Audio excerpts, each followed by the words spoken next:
Hello, hello. Welcome back, Screamers, to another episode of Scream Kings and Scream Queens. What's up, family? How we doing tonight? Good being here. Hello. Okay. It's the midweek, and you know what that means. It's time for us to talk about some horror things. And tonight is what we've been waiting on for a very long time to discuss the world-renowned Sinners. And like every time we come to play together, we have a drinking game. So when you hear the word smoke, smoke and stack, make sure that you take a sip with us. And so, what better way to kick that off than to do it now?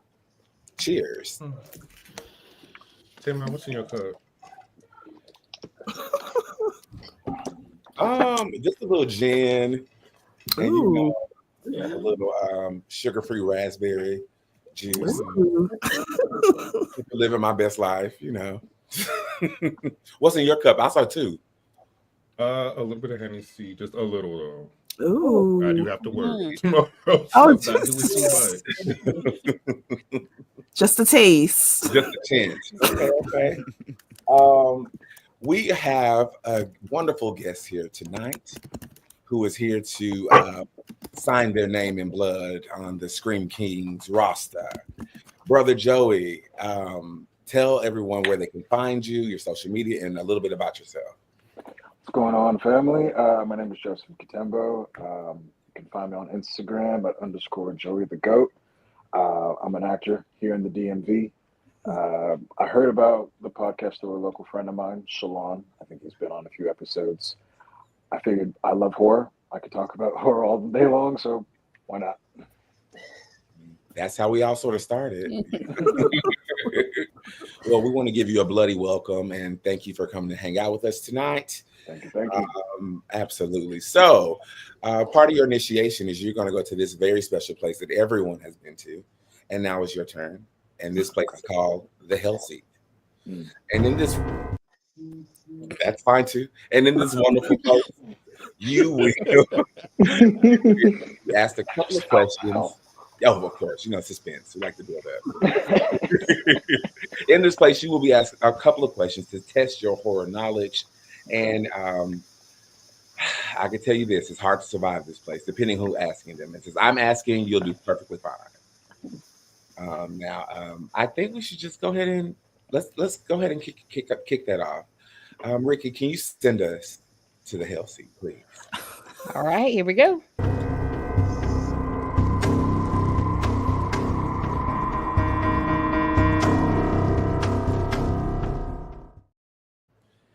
Hello. Hello, Okay, mate. are you ready for your first question? All right. Who is the most overrated final girl, and why?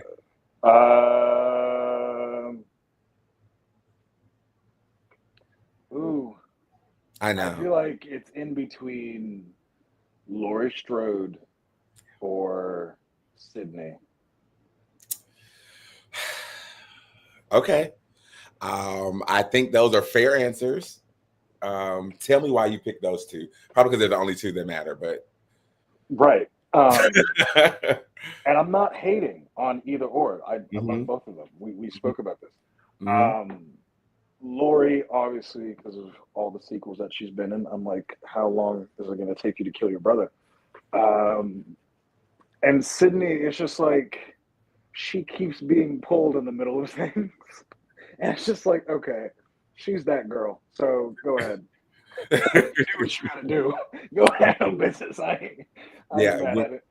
when we hear Sydney again, a lot of us like, again? Someone Right. wants to kill her again. Right. Okay, that was a pretty good answer. I think oh God, the Kings are in the comments and they are okay. So next question.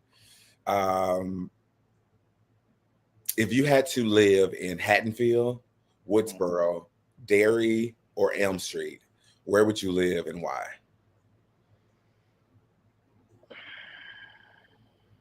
Ooh. Haddonfield. Okay, why? Because me and Loomis are gonna do what we should have done a long time ago, and that's hunt that motherfucker down and kill him. You mean Simple as Evil that. Dies Tonight? Exactly. Evil dies tonight. Unlike those other people, I'll make sure that it dies tonight. It's simple as that. What is your favorite horror franchise? See, it changes. Okay. It'll go from the classics, Friday the 13th, Nightmare on Elm Street, Child's Play, Leprechaun, which some people look at me funny, but yeah, I like Leprechaun. Yeah. Scream, Halloween. I love all the franchises. I don't have a specific one. If you had the opportunity to star in one of those films in a sequel or a reboot that's coming out soon, which one would it be and why? The new Scream movie that's coming out. I would love to be in that. Just because some of the classics are coming back, and it's like, okay, right. I want to be in the middle of that. You're getting a lot of love for the Leprechaun. King Mike loves a Leprechaun. He loves creature feature. That's his thing. And Hellraiser. I know. I forgot it. Hellraiser. Yeah. Ooh. Okay, Hellraiser's a good one. If Alex was here, he would be going up for that because that's his favorite too. And King Bobby is a super fan of Halloween. He is the Halloween expert. Yes. So you and him will get along just fine if you survive the Hellseat. Perfectly. I hope I do. I hope you do too. It seems. I feel like I'm doing good so far. I think you're doing pretty good. Fingers crossed. Let's do two more questions. Hit me. I need to crank it up a notch.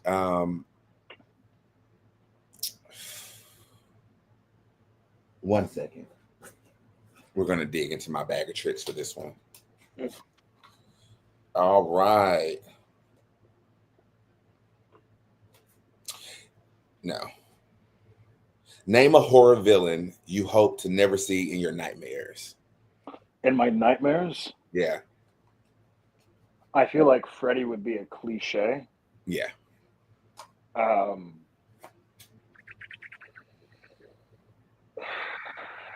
A villain I hope to never see in my nightmares.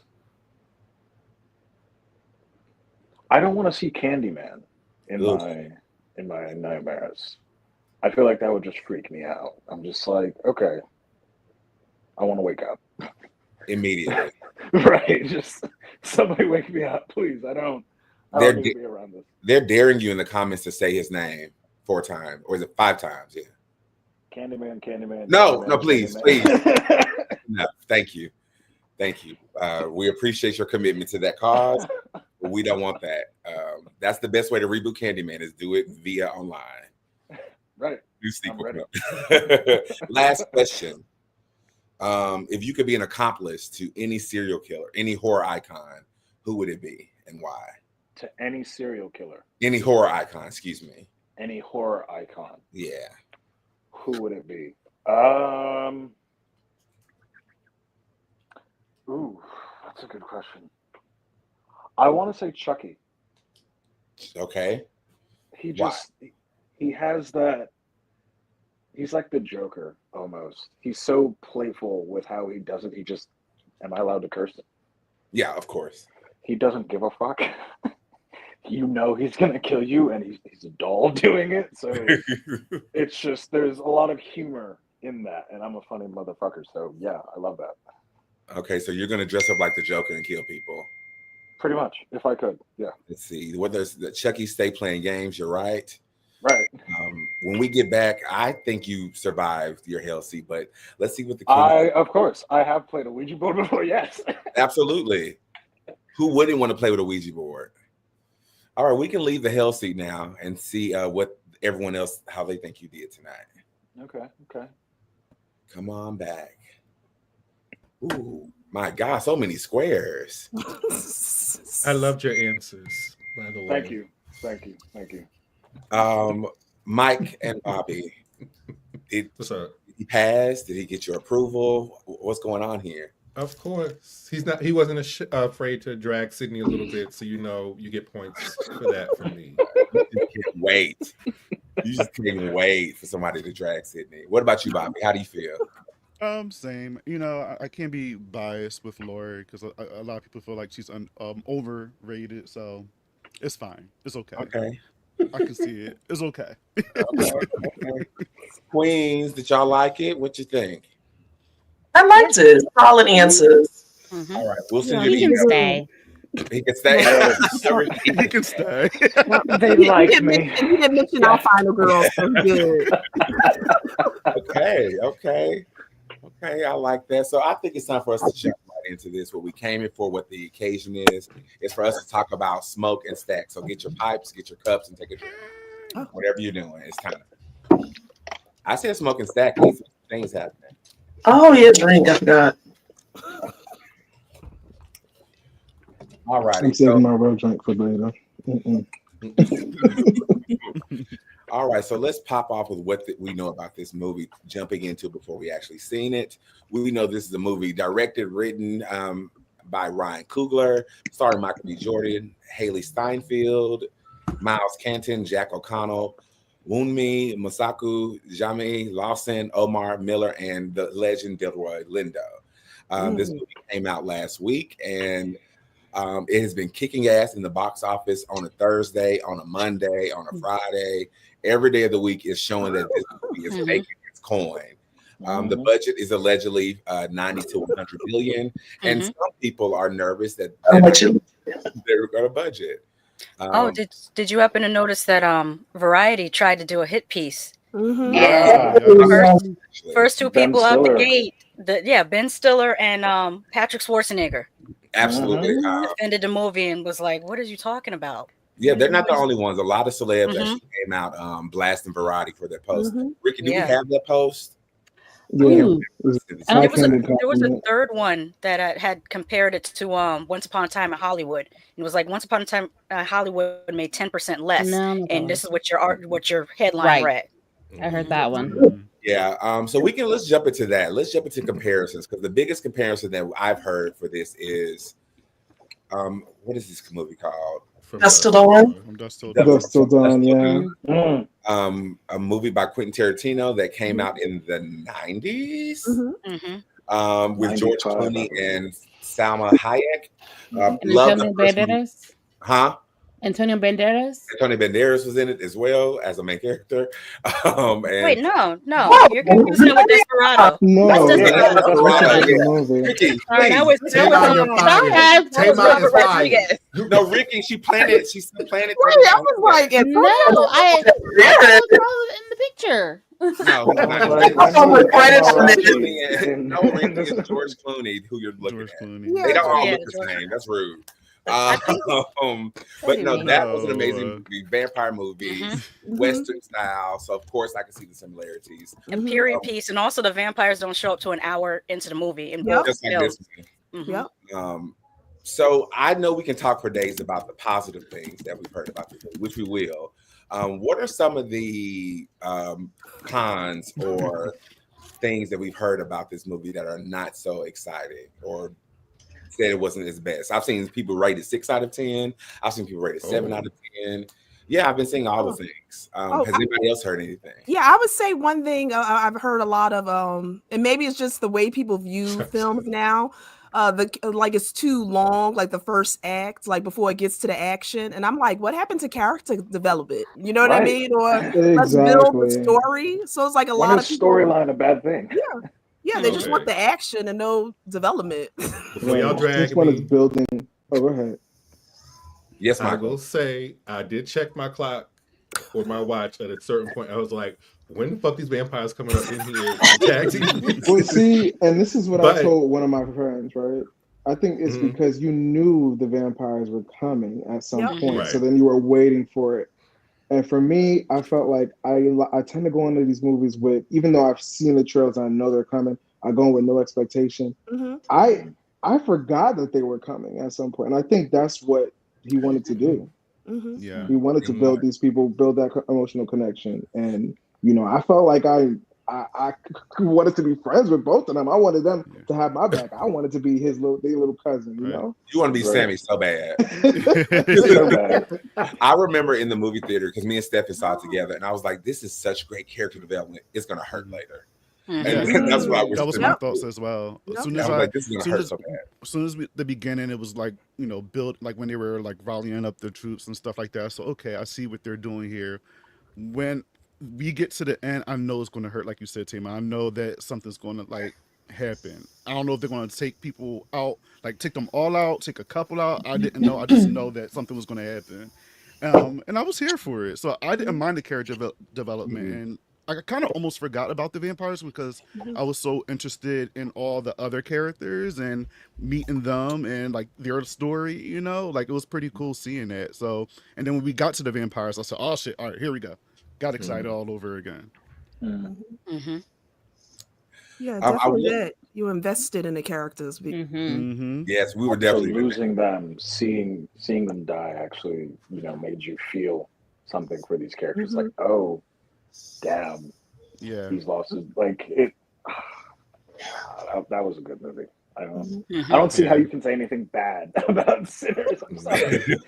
Well, what's that one? Mark, I wish he was here, but he shared that it was this. I forgot this content creator, but he was just like, he said he enjoyed the movie, but he was going off about how this compares to From Dusk Till Dawn and how people's not paying attention to that. And then at the end, he was just like, "Where's the Latinos? Where's the representation and all that?" That was kind of rage bait. I was just like, sir.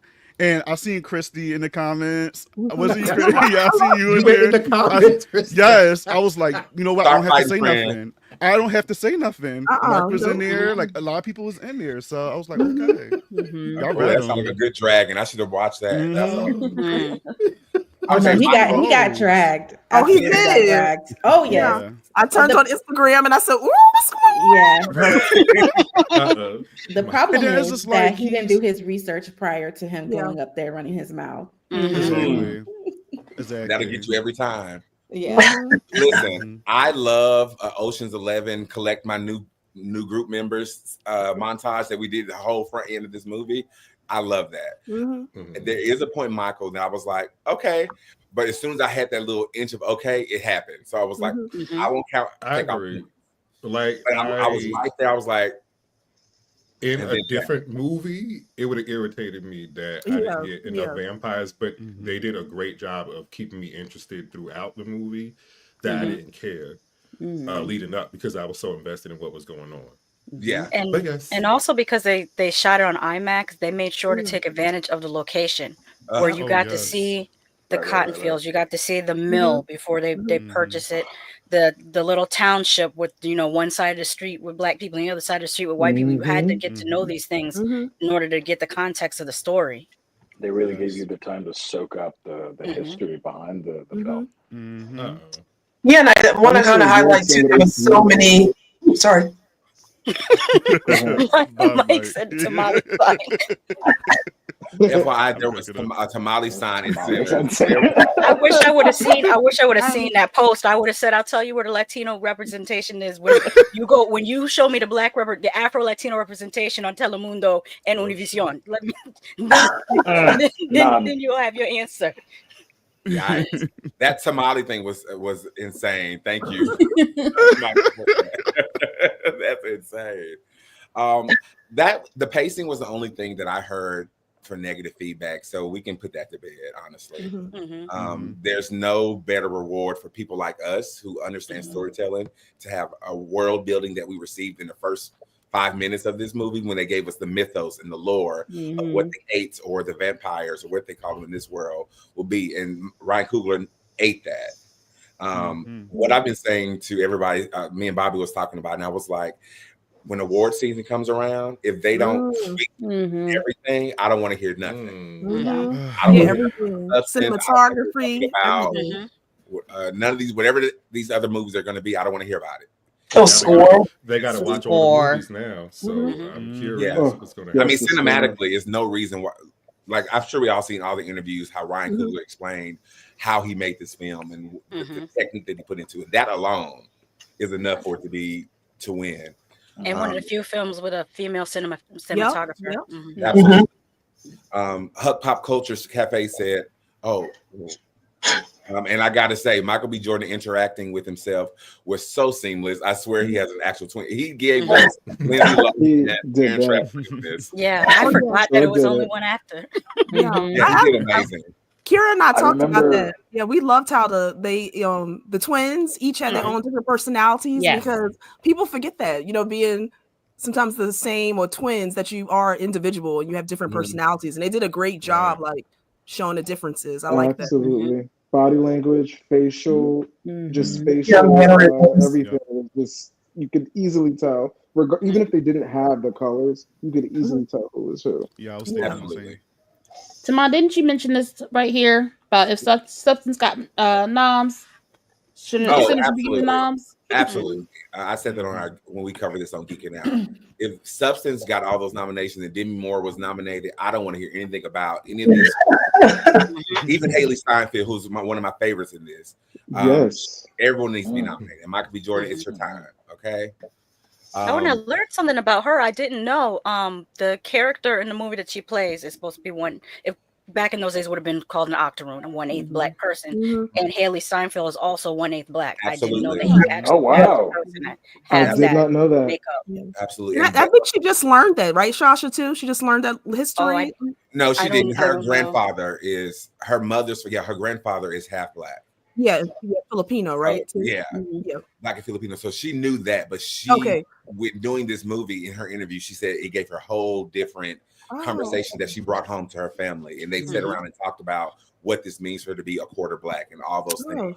Which we talk about all the time, that we don't want to see these stories that are full of trauma and the same tropes they would deal with who black people were back then. But they did a great job at not making that the focal point, but making the backdrop in which this story is being set in.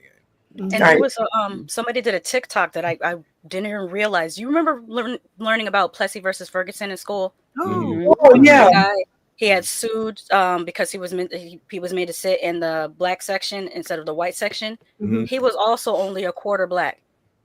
Like we read about him in school, but I never saw a picture of him, so I just pictured that he was a black person suing. It makes the story even odder that he probably looked like a white person suing to sit in the white sector. Well, not just look like, but if you're only an eighth, you're, for all intents and purposes, you're a white person with a little bit of black in you. But I didn't know that he was only an eighth black, and he still had to sit in the black section and ended up suing and all that. That's wild. Yeah, I'm sick of all these fractions now. Come on. One drop rolls gotta go. What we gonna be? The point you made, Payman, about like having trauma in our films. This film proves that you can still talk about sensitive subjects and it not be traumatic or trauma. Yeah. Absolutely. That scene with I forgot his name, Delroy Lindo in the car when he's talking about the lynching that happened, and then you just hear the audio in the background. That's it. Oh my God. Just stuff like that. Masterful. We didn't have to see it to know exactly what we understood. Right. You know, that's called filmmaking. Great filmmaking. And actually seeing his reaction by telling his story and hitting his thigh and humming, I'm like, okay, yeah, I can. That's all we needed. And it makes me realize, like, my uncles and my grandparents, and how they acted men from that time. I was like, yeah, that's exactly how they were. They're not going to get emotional, but they may change the subjects by their body language or doing like he did. This movie felt like family to me. It's just like floating around that's been in probably everybody's mama, grandma's house. Literal family history. Absolutely. I want to take a moment to go over some quotes from this movie, and I want you guys to tell me who said those quotes. Now, some of these are eccentric. Who said that? So the first one I thought I would light for us. This one has two people involved. Well, two. You twins? Nah, we cousins. Smoking stack and the guy who sold them the building. What was his name? It's like Mr. Headwood or something like that. Hogwood.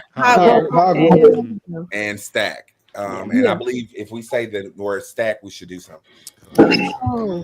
You're welcome. Anyway, you gotta say it like he said. Nah, we cousins. Christy, I'm gonna call on you for a special line. I hope you know that. Oh no. No, the one that we talked about, not that one. Not okay. Up in the trailer. They love giving Michael B. Jordan these lines though, because even in Black Panther with Angela Bassett, he's like, "Hey, auntie." Hey, auntie. Yes. I love it. Shady, ain't he? Yeah, exactly. Okay, next one is. Ooh, there are legends of people with the gift of making music so true it conjures spirits from the past and the future. Yeah, Annie. My girl Annie. Yes. Okay, I'm still mad at Annie for busting it down in front of the ancestors. Listen, they wasn't there no more. She had already burnt out the candle. Maybe right. She was outside the altar looking at it. She did her root work and then she got to work. Yes, she did. She knew exactly what she was doing. She did. Oh, shout out to Wunji's accent. Yeah. Her accent was really good. Like a lot of people mess up a Louisiana accent. Her accent was really good. I'm so proud of her glow up in this industry. She's great. Oh yeah, like historically though, if you follow her body of work, like she's been in the game for a long time, but very much underrated. I think this will actually kind of push her in terms of like the masses, if you will. Oh yeah, and I'm glad she got to have a love scene. Yeah, in Lovecraft Country, she was really, really sexy in that. Yeah. My House, is that his house? His house. Oh, and another one is Passengers. Is a great TV show that she did. Kind of has some sci-fi horror elements. So watch it. She was if you like Marvel stuff, she was in Loki. Yeah, she was in Loki. She's a Marvel girl, so she's getting a good check. Yeah, we love that for her. What I appreciate it with the women in both of these movies, since we were talking about that scene, is that they both showed them like initiating or just being like sensual, whereas a lot of the time it's like the man, or it's portrayed as it's the man. So it really kind of showed that side of, you know, when it comes to sexual any kind of movie scenes and sex and any sexual movie scenes. Sorry. All right, just a couple of more quotes, y'all. All right, this quote I'm gonna have Christy do. What? You know what it is. What is it? We gonna kill every last one of you. Mary. Mary. I used to harass Christy to do that for me over the phone all the time. So. I love her. Me too. Boy, if you don't get the fuck out of my way. Oh, look. That's how you knew she was raised in the daggone Delta. Yes. No. Listen, when we were in the movie theaters, every time Haley said something, me and Steph was like, Haley, like, oh, no. I was not expecting that from that character. Yeah, so when she was going, I was like, okay. Yes. By the end of the movie, I was calling her Elianka. Okay. Eliana. Some critics were joking when they said Sinners is a horny movie. Listen, it was sexy. Vampires are very sexual creatures. Mary told Stack, is it Stack? Mary and Stack, yeah. Rob those trains. You can't steal this pussy. Now that is, I wish I could be Stack, man. You see what happened to him. But at first you get like taken aback by them speaking that way in that time period because you associate that time period with grandparents and great grandparents. But then you think about if you listen to blues music from the 30s, it is so nasty. It's not Trina nasty, but it's nasty. Okay? Oh no, it's nasty. There was one. It was called "Eating Ain't Cheating." There's a song called "You Gotta Lick It Before You Stick It." These are from the 1930s. If it don't fit, don't force. Yep. Pearline eating ain't cheating. She that was her song. Lucille Morgan, right? That was her song. She's for the streets. Pearline is for the streets. She is. I like that though. Okay, 2 more quotes. Why, Bobby? Go ahead, Tim. I just like that. Okay, here it is. You don't smell anything? I think I shit myself. Delta Slim. Delta Slim, yeah. Delta Slim. And this is the last one. I love him too. I am your way out. He went out like a G. Remick. That was Remick. And shout out to Remick. He's playing in 28 Years Later as a cult leader. He's gonna get villain of the year, huh? Yeah, Michael O'Connell did his thing as Remick, man. Oh yeah, that thing was whack. I love he added his Irish culture into the character. Oh yeah. Like I'm part Irish myself. I have family in Kerry and Devon, so I'm just like, okay, yeah. I really love their soundtrack. Rocky Road of Dublin. Oh yeah. Oh yeah, that song go hard. It does. I saw a lot of people doing turn the bass up on it in the car. The internet has gone crazy about this movie. The memes, everything is just, it's just. I was trying to get this video a few moments ago of Haley saying, "Boy, get the fuck out of my face." I get out of my way. I was like, I would have loved if Mary was a witch. Oh no, I prefer the hoodoo that we got. Really do. Yeah, I prefer it because it wasn't overzealous. It was very tasteful. I agree. It was heard. It felt real, honestly. Yeah. Mike said the TikTok has been calling Remy's script walk. Wow. A lot of TikToks of it. I'm done. Oh wow. Okay, so let's just kick into a little bit more of this movie. So after we get our Ocean's 8 intro of all these characters, / history lessons that we received about being in the Mississippi Delta. I loved how he met it felt like he met his high school friends all over again. Smoke and Stack came back and met all their friends to get into some shit. Anytime friends, they was like, "What we trying to get into? What's going on? We can making some money." And the way they introduced the different friends, like, and what they were meant to do at the speakeasy. Because when they pulled up on the dude that was with his pregnant wife, he was ready to kick ass, and it was like, okay, this gonna be the bouncer. He's ready to kick ass. Right. It was the MVP, baby. She was like, "What money? How much money you talking about?" Right. Everybody in the theater was cracking up. Yes, that part. That's a real one. Yeah. I have a hard question for everybody. Who is your favorite character? Starting with Bobby. And I know the answer. I know. And just one. I'm getting real bad. Just one. All, man. I know. Okay, let me rephrase it. Okay. Who would you want to hang out with? Oh, who I want to hang out with? Oh, that's different then. Yeah. Okay, so favorite character is between Annie and Stack. It's hard to choose between them two. Who I want to hang out with? I feel like Delta Slim. Like, I feel like a lot of people's not showing him enough love, and I like him. He's funny as shit. He was like, I mean, a lot of them were funny in this movie, but I feel like he was more of the comic relief for me in this film. So I feel, and he has stories for days, and he kind of reminded me of my grandfather because he just has stories and just that vibe. And I love hanging with my grandfather, so I would definitely love hanging with him. Okay, Sha. Oh, we'll go with Annie, and I feel like Annie and Mary would be a fun girls' night drinking. As long as it's Annie's frying fish, then we in there, right? Because it looked good, real with the good oil. Kira, who is your bestie in this group, and who would you want to? Who's your favorite character? Ooh, it was a hard sell between Pearline and Annie. The reason why I definitely could hang with Pearline is because she brought the house down, dancing, jamming, can sing. Yes. Let go of her inhibitions, clearly married, but could care less. Period. She's a good time. And then I loved Annie because again, I just think she embodies so much intelligence. Like she owns who she is, unapologetic and very insightful. So those two, 100%. Okay. King Michael. He's gonna say Remick. I was thinking that, but I'm not trying to get big. That's my choice. I'm gonna go with Stack. I think he's fun. He's engaging. He's fine. I would have a good time with him. Y'all swear y'all don't want to be up here drinking. Like how we at the juice joint and nobody drinking.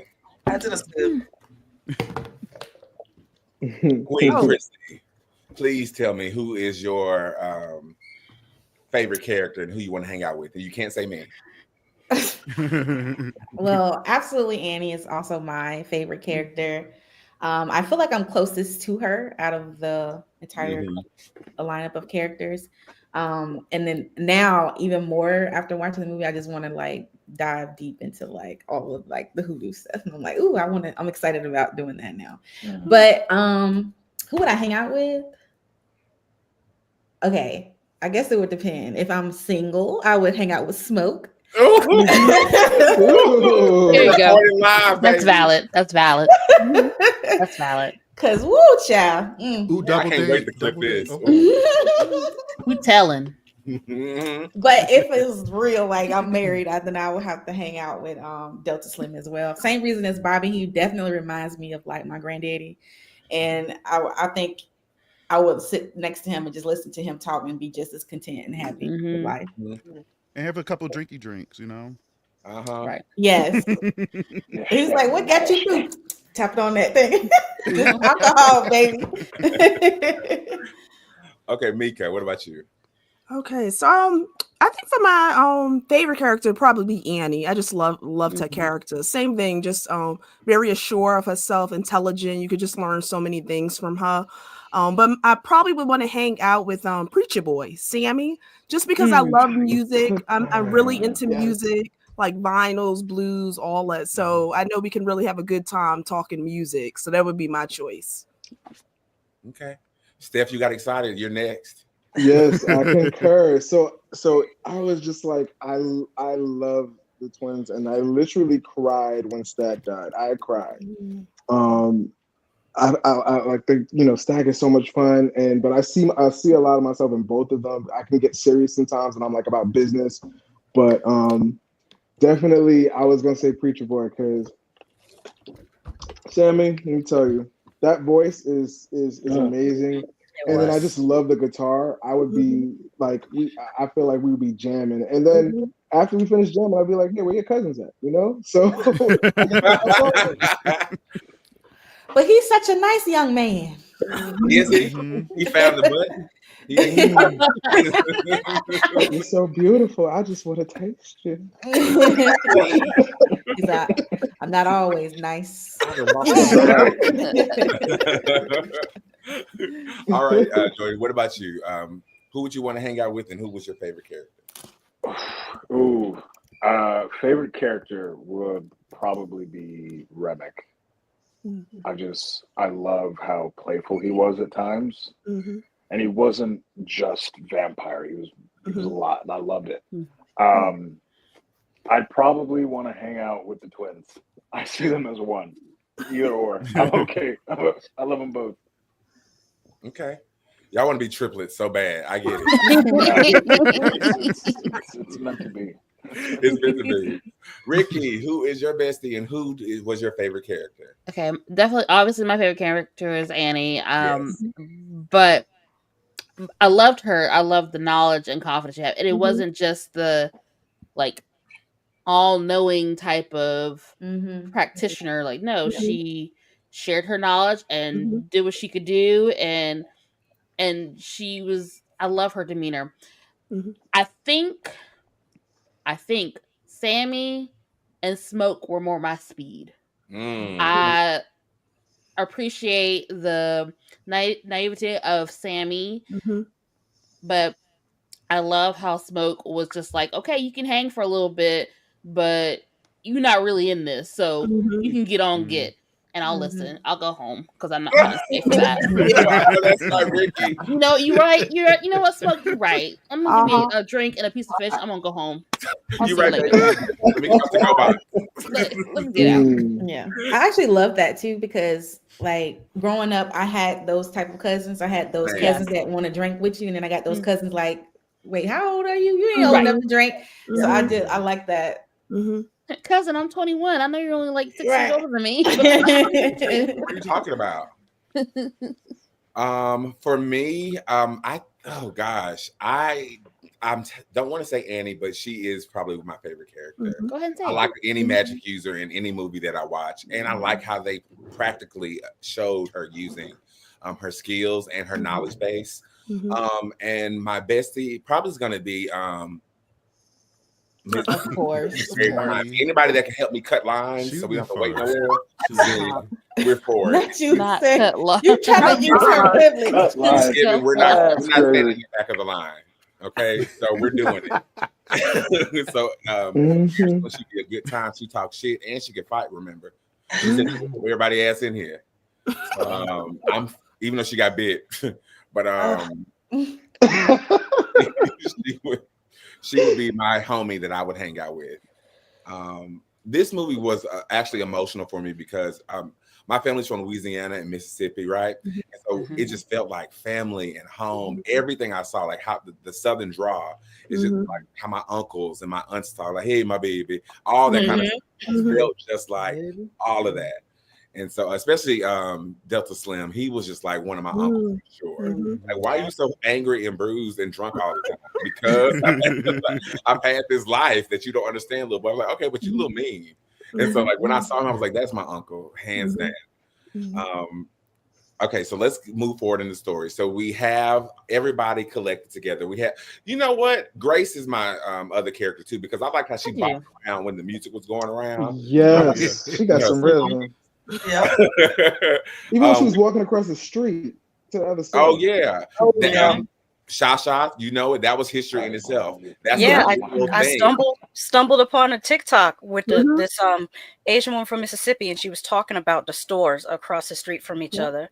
And there was another video about the schoolhouse that was specifically for Chinese children because they weren't permitted to go to school with the white kids, but they weren't black either, so they had their own schoolhouse. But most interesting is some of you guys know that my grandmother just had a birthday. She turned 97.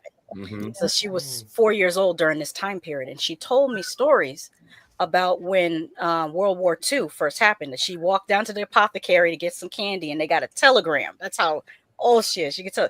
And the person in the store said, "Run home and tell your parents that World War II is happening."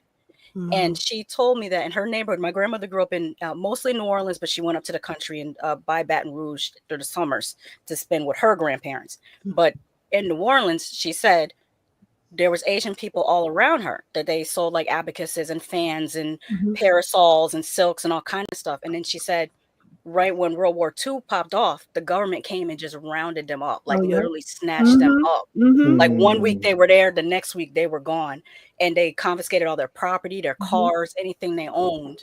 And I'm like, that must have been some wild stuff to live through, to see people just get snatched up. Of course, we're kind of living through it again. Did it ever stop? But I just switch people. I just thought it was interesting how, and I didn't catch it the first time I watched it. But I just thought it was interesting that she just walked out of one. So I was like, they got coin. They own all these stores. That wasn't actually the point. The point was they were servicing one group of us in one store. They were allowed to serve 5 people in another store. All things are true, however, but it was just interesting. And we do have a special clip for our commercial that we will jump into now. When I think about how the Chinese came and just settled in the Delta from Memphis to Vicksburg, I mean, just look at it. It really filled a particular need because nobody else wanted to do it. These stores played a uniquely important role in the segregated South, serving the black community when the white community wouldn't. And this was significant because it meant more than 70% of the population got their groceries and everyday goods from a tiny Chinese community. Frida's family store in Min Sang started out in the 1930s as 2 different buildings across the street from each other, one serving black people, the other serving white people. Neither black nor white, the Chinese community found themselves in the middle. It was like a 3-lane road. There were the whites and the blacks and the Chinese. We all stayed in our lanes and we were fine until we crossed over. The Chinese grocers depended on the black community for business and also served them in very practical ways.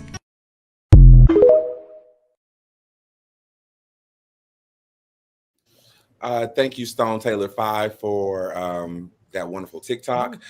The history. I love videos like that. Just like it's a history lesson for you. If you don't know, you want to know more. And Ron Coogler, thank you for having something so authentic for us to enjoy and absorb. I think pretty sure that the woman who is the host of that documentary or was behind it is who served as the Chinese Mississippi Delta consultant for the movie. Oh wow! I love, and I've never heard an Asian woman speak with that type of Yeah, stuff. with the accent. I loved it. I'll be doing it, and I actually loved it. Yeah, I did too, Bobby. It was very. It reminded me of what is that movie? It's called The Campaign. Have y'all ever seen it? It's a comedy with Zach Galifianakis. I haven't heard of it though. I heard of it, yeah, but I haven't seen it. He has his father is a old Southern Republican man, and he has a housekeeper who's Asian, and before you see her, you hear her, and she talks like a slave, but when she comes to the door, it's this Asian lady, right? So it is hilarious, and so it just made me think of that. Sorry. Okay, moving right along. So we collect everybody since we didn't talk about Grace and Bo, and none of y'all like them, and y'all don't want to hang out with them. I'm not gonna say that's not bad. You talk about our favorites though. You all said it. I was fucking with Grace up until a certain. That's what. Yeah. Until she opened her mouth. One line. There was one line she said that made me not on her side, and I thought about it driving home. When Grace, like for one thing, Bo would still be with us if she didn't send him to get the car. Yeah, and her whole thing, this line that she said, we said we would help with the party, not this. And in my mind, I kept on thinking the subtext of that is people want to be with us when times are good, and they want to party with us, but when times get bad, then suddenly they suddenly don't have our back. But at the same time, putting in the context of what my grandmother said, I think that the Asian community has an extraordinary fear of standing up because last time they got snatched up. They literally got snatched up and put in camps. So that would make you afraid to stand up again. For you guys, can I say one thing, Shasha, too? And you guys know I'm about to say it. If we give Grace some grace. I knew you were going to do this. Yes, Kira. Yes. You guys. Because we might like her perspective too. Like think about someone who feels very much just tasked with providing a service, right? And so the objective is, I'm providing this service. I don't mind doing it. I am going to be compensated. But when like stuff hit the fan, wait a minute now, SOS. I gotta go. Is that bad? Like sometimes it's not leaving out of it. And then the thing with her daughter. I wrote in my notes, it's similar to how like white supremacy tricks people of color into fearing for their community so they don't stand in solidarity with Black people. Because in reality, like they most likely wouldn't have been able to find, if Bo hadn't gone outside to get the car, they would have never known she had a daughter to begin with. But once they had that information, they used that information to play with her mind. Yeah. Which they did successfully. We're not there yet. I know we're all ready to get on her neck about what happened, but let's give her some grace. We can give her grace because I think what she definitely did was important was that she, with the Molotov cocktail, she got and she did her business with taking out her husband. She didn't even throw it good. She didn't throw it good, but she got her husband. I'm sorry. It's Ricky's fault. I was following Ricky. It is Ricky's fault. Look, don't. You need to take a drink. Take a drink, please. Oh. Yeah. Thank you. Not everybody, but okay, let's do it. I just went with it. Okay, solidarity. We in the don't you single me out. Okay, so we get our group together and they all have their assignments, what they're going to contribute to this wonderful ensemble. And so we still haven't seen any vampires yet. And we get to the juke joint. And I want to start the juke joint off by Sammy Solo, which was the most cinematic piece of this entire thing when he opened the veil, or lifted the veil actually, between the past and the present. One, what do we feel about that lore and the idea behind that and the execution of that? And anybody can jump out. I absolutely loved it. Like, I'll be quick. I love the fact that in that small sequence, it wasn't long, but you were able to capture and get like all of the genres that is Black music, like the trajectory of like its roots, and then how it paralleled even to modern day. And I believe, and tell me if I'm wrong, that Ryan Coogler, when we see like the fire scene, he was kind of noting in terms of how Black music is so powerful and can be so impactful. It literally brings the house down. So burning a building was just the emphasis. Like it provoked, at least for me, so much emotion. Like you're hearing the music, you're feeling it, you're seeing the dances, and then you also see that trajectory of how it parallels every kind of time frame. Did anybody else tear up? Because I that was my moment. Yeah, I definitely cried. Yeah, I think for me it was kind of like the reason why I got emotional about it is it was actually very stunning. So yes, visually it was beautiful.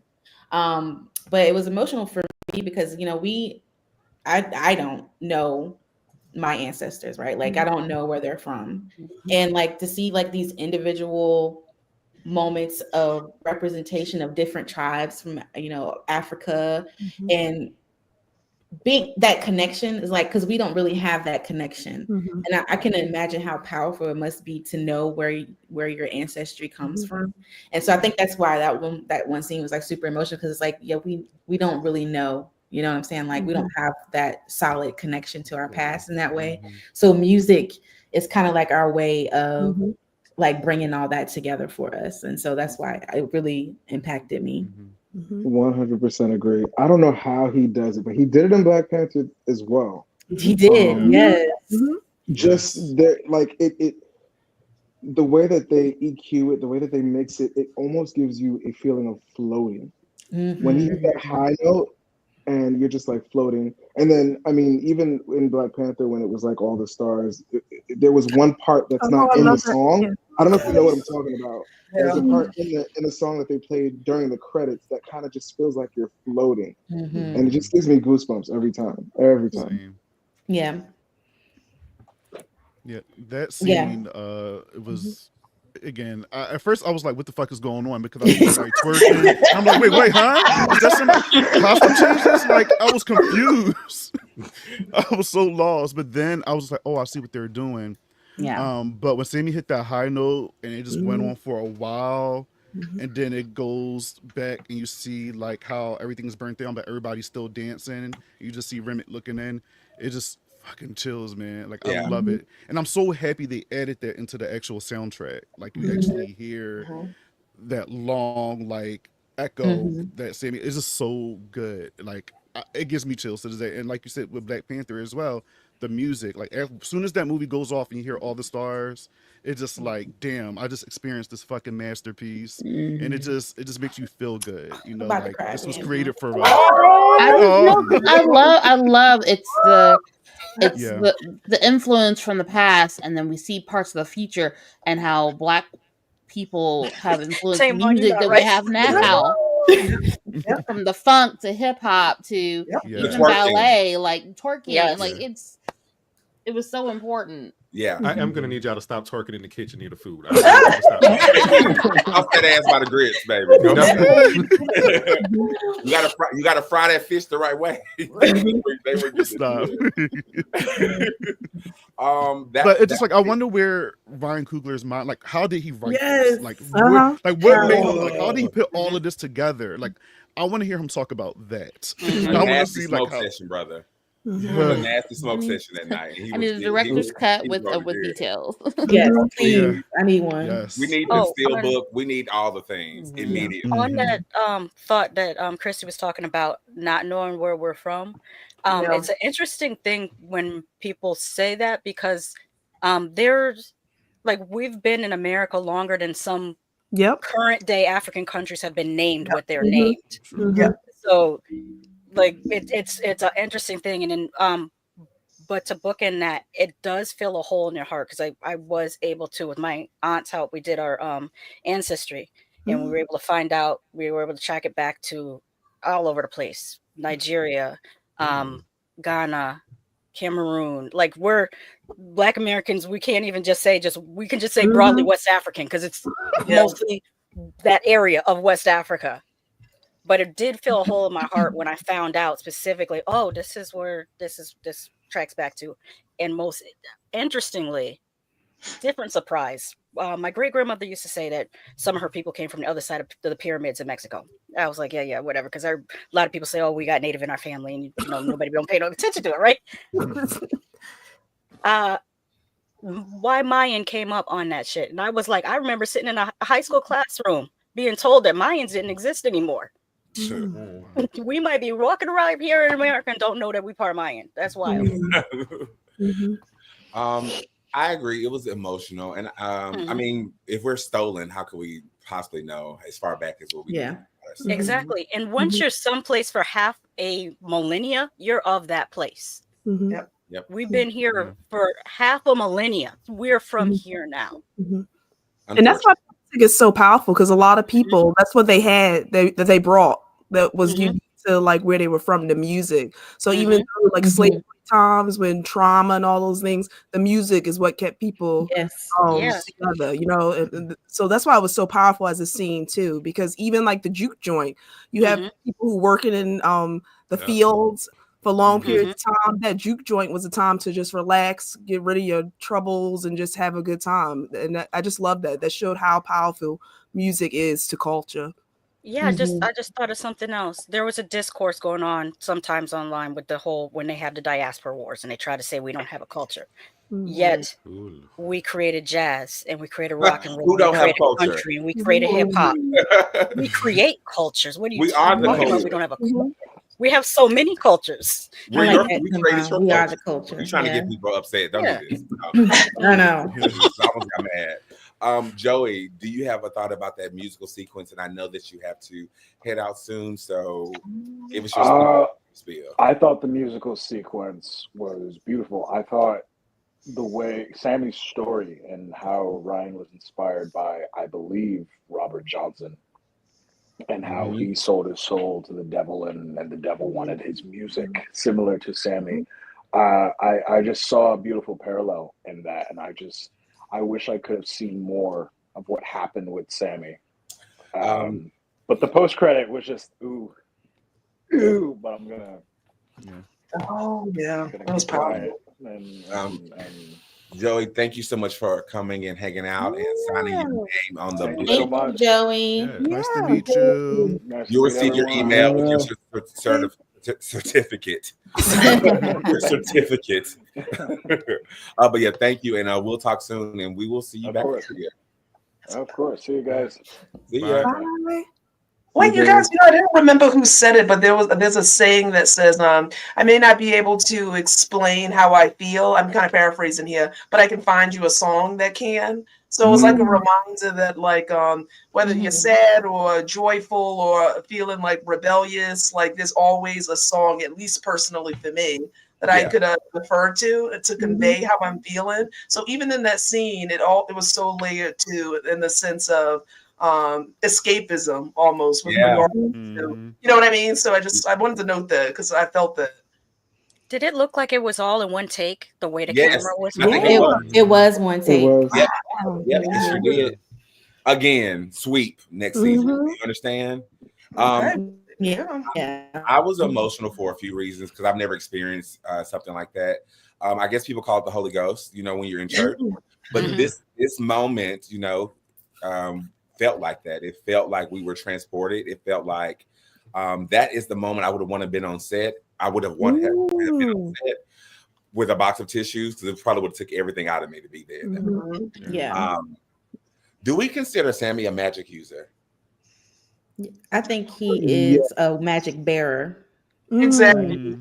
Yes. Okay. That's my thinking, Christy. Because I was I don't know if people thought this way, but even with Rimnick, it wasn't lost on me how he was drawn specifically to him just based off of his aura and his overall essence.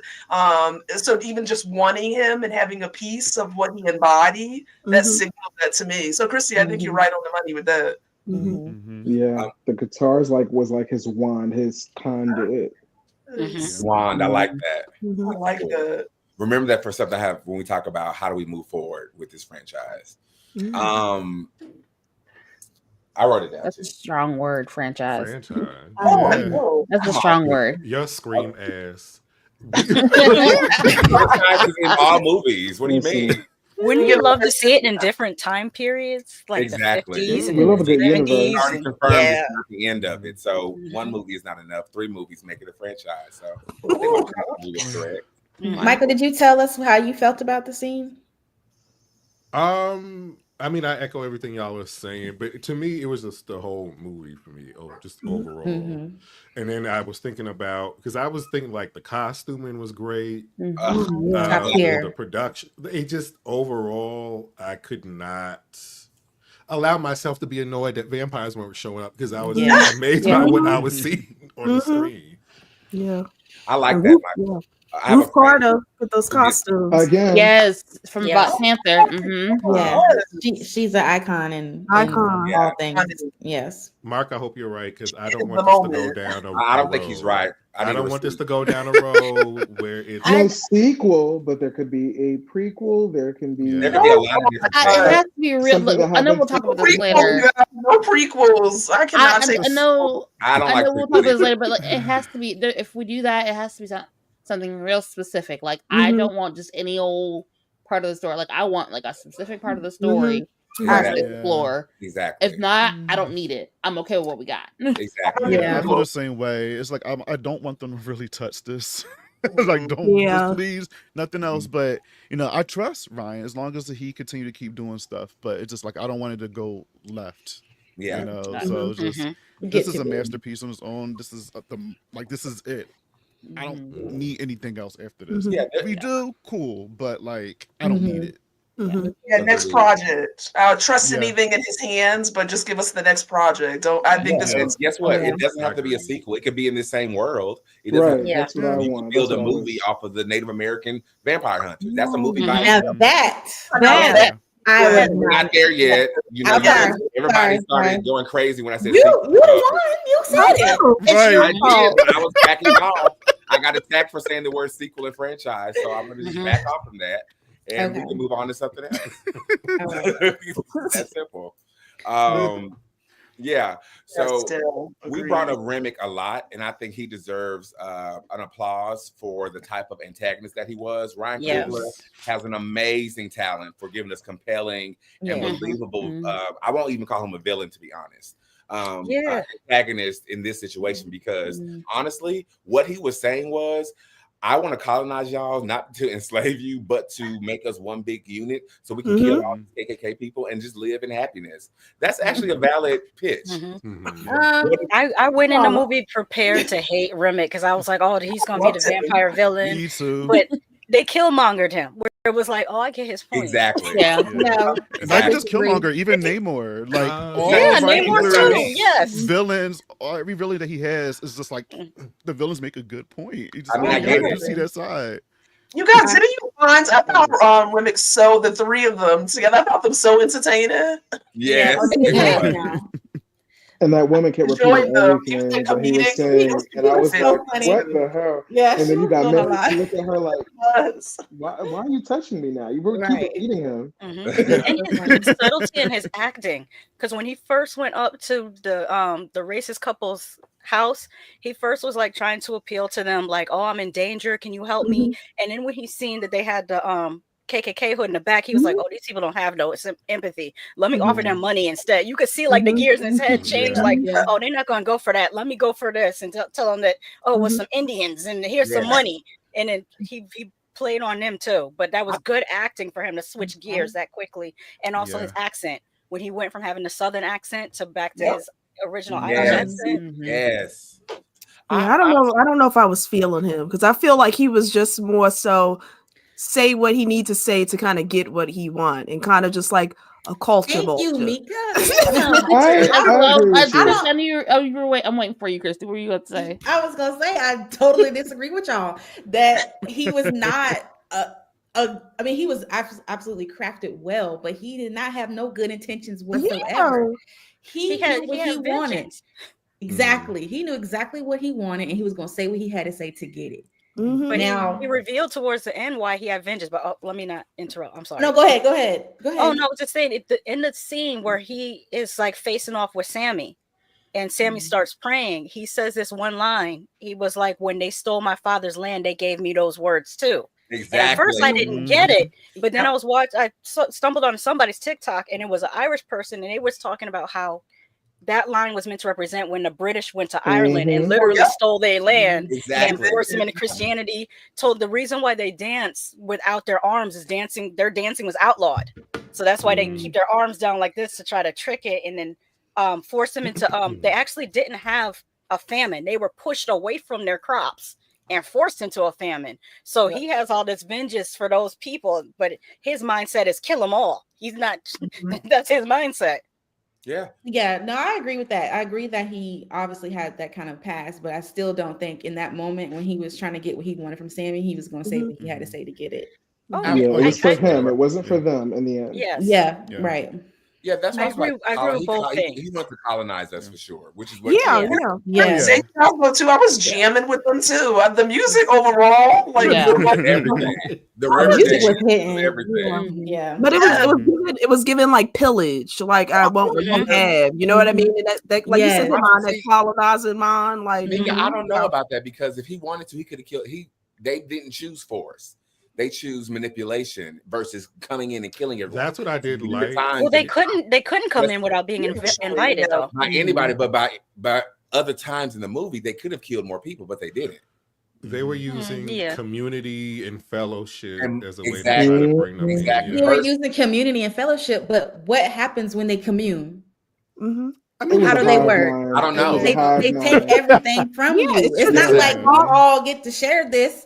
It's not like that. It's not a communal thing for them. Strategic. And he wants it because is it not that he wants? Because in the beginning they said the ability draws in like I guess other darker spirits as well. So I'm wondering if he wanted to use that to draw in other darker spirits at the same time, and not necessarily. He said what his motive was. He was cut off from his ancestors, which is part of being a vampire. And he wanted Sammy into his family to build that connection. That was all he wanted. Bring your glasses over here. I know y'all don't feel free. Come here. That's why I compare him. We have shared burdens. I know what it's like. I know what it's like. That's why you compare him to Killmonger. Honestly, that I feel like that's comments that have been made. I have heard Irish people make those kind of comments. That's why I was comparing him to Killmonger because they both you understand their anger, but you know that their method is wrong. Right. Like I know why you're mad, but what you're gonna do is not right. It's that same question: do the means justify the ends? Right, and that's the problem with Remick. His means were wrong, but I think his intentions, whether it's the colonizing or not, he still wants to build community. That's a good point. Community, I like the idea that he could control at any time he wanted. Sure. Thank you. Thank you, Belle. They could see into his mind when Stack was talking about I see his memories, but that's only because he'd allowed him to. Because everything else after that, everything that was happening with all of those characters, that was him essentially controlling them, or at least feeding his intentions into them to act out his evil deeds or what he wanted to happen. Or did they have a buy-in into the community that he was creating? No, I don't think so. I think so. They had a hive mind. Confusing. So let me ask you. Because I don't think how does a hive work? Please let us know how a hive works. They all it depends which type. You talking about a Borg hive, Borg collective? You talking about like bees? Because bees have a queen bee, but the Borg collective is one. Well, we can only base off what we saw in this movie. So, what evidence do we have of how they work as a hive besides shared knowledge? They are affected by his pain. We saw that. Exactly. Right. Yeah. But I am confused because I'm about to call him Stark. Stack and Mary, it seemed like they also had some like autonomy over themselves at a certain point. They all had autonomy. Yeah. But they were the two who decided to leave at a certain point maybe while the other they ones got away. stayed there. They got so why would they even try to leave in the first place? And remember, Annie made it clear it's not that if you kill the head, they all die, which I thought was right. He did say that. So that's one thing. And they did have autonomy. You're absolutely correct. Yeah. I just think that Well, we haven't got there yet. Never mind. But let's get to Grace and how Grace got this party started. Well, before we get Mary. I want to address the Native American vampire hunters. When Remick fell out of the sky like a devil falling from Grace, which I thought was cool. The Native American vampire hunters, the Watchers Council, if you want, they showed and they felt like, okay, girl, we're trying to help y'all, but it's about to be dark, so we out of here, and we're not going to in the daytime. Some people were like, got a little close, honestly. They really close. They were like, why didn't they come and help? Because they know the rules and they're at home. Yeah. But Like, that's all I your want to problem now. I love them. Did you notice the vultures also that came with them? Yeah. Oh, yeah. I love that. You know what? And with the Native Americans, that was actually what was interesting is you actually saw Remnick scared that they were chasing him. Oh yeah. And what I kind of looked at like Native Americans too. They were the first people here. They kind of dealt with people coming, taking what they had. So they were already aware. So they were hunting someone and trying to warn people of the impending doom. But of course, because they've experienced it. But, you know, they also knew it's time to leave and get back to our place and keep ourselves safe. We can't encroach too much because they had also been colonized already. Remick So they had were not about to have that. Period. And You can connect that to oh, sorry, go ahead. But I was just thinking because I just realized that because Remick was able to like go into people's heads, I wonder if he had a head start on the Jute Junk because he got in contact with that couple first. Like if he were able to maybe they were because they had the hoods, so they would have probably were underneath the what was his name? Was his the owner's the nephew? Yeah, Grandmaster's nephew. So like they had he had this background knowledge already that there's something's going on. Yeah, let's look what they're doing over there. The Grand Dragons. Absolutely. Right. And the Native Americans warning remind me of something else historical. Right where they have those fires in California almost every year. Before they built those neighborhoods, the natives told them, don't build in that area. It has fires every year. Nobody listens. No, nobody listens. I also wondered if, because in the beginning of the movie, how she talks about the different people who have that ability that Sammy has, that they included that there were, what do they call them? Fire.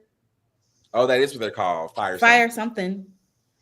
I can't remember. Okay, which I know what I'm talking about. Yes. Do you think Remick came upon an indigenous tribe that had that ability? That's very possible. And that's how he came upon the Choctaw tribe that was chasing him? They was like, oh, wait a minute. I know what you're here for. Let me. Right. Pillaging. Green eyes. Yes. Fire. Let's fire something else. I don't know. Yeah. All right, now we can jump to what started this party. Because I think we said enough quotes. We know the fish was good, the dancing was good, the singing was good. And it don't use no old grease. And she didn't use no old grease. Sammy found his button, and so did Mary. And this thing kicked off after Cornbread had his little nude scene outside Penn. And okay, so I wasn't crazy. I didn't see it. You're not crazy. Yeah, Kira, why he walked so far?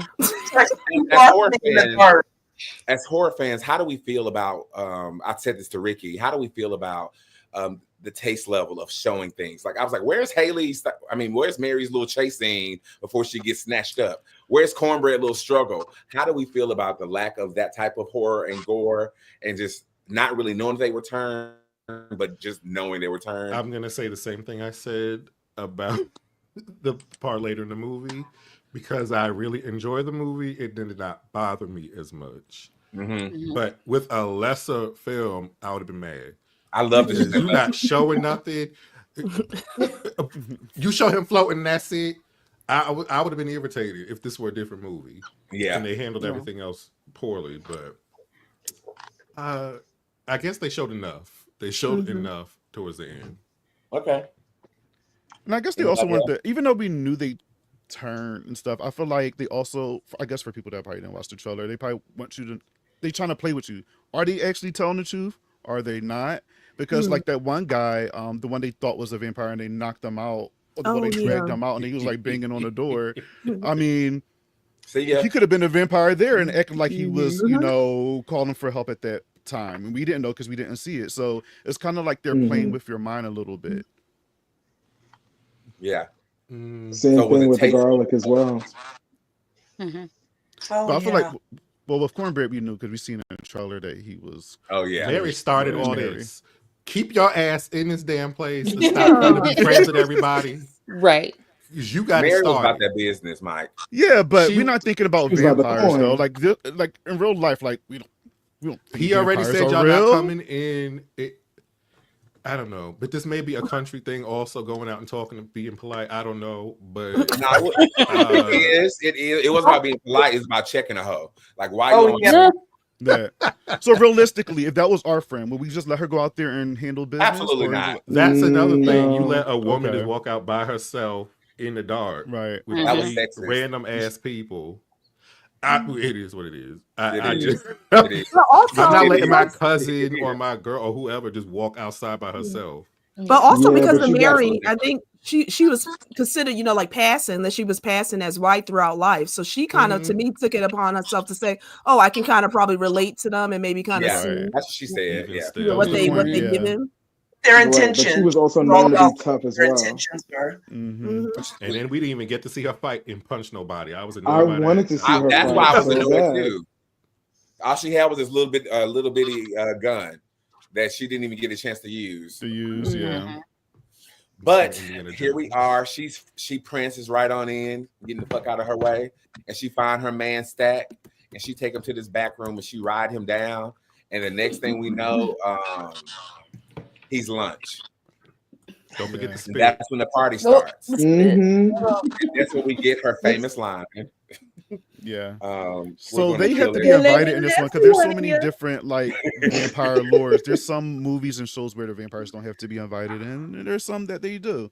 And with Mary, like it was easy for her to just go on in because it was just like, are you gonna let me in or what? It was kind of like move out my way. So it was really easy for her to get in versus Cornbread. Cornbread was just like obvious, you know what I mean? Yeah. But Marius was a little bit more slick. She knew what she was doing. Yeah. And you wouldn't see her as a threat anyway. No, not at all. Versus Cornbread, who could probably come and handle a few people in here. So yeah. I was shocked that that scene took place indoors like that. I didn't think Michael B. Stack. Who got bit? Yeah. I didn't think Stack would have been in the club in the back room. Like I thought he was at the front door, couldn't get in. But I got nervous. I was like, wait a minute, y'all gonna leave him in there?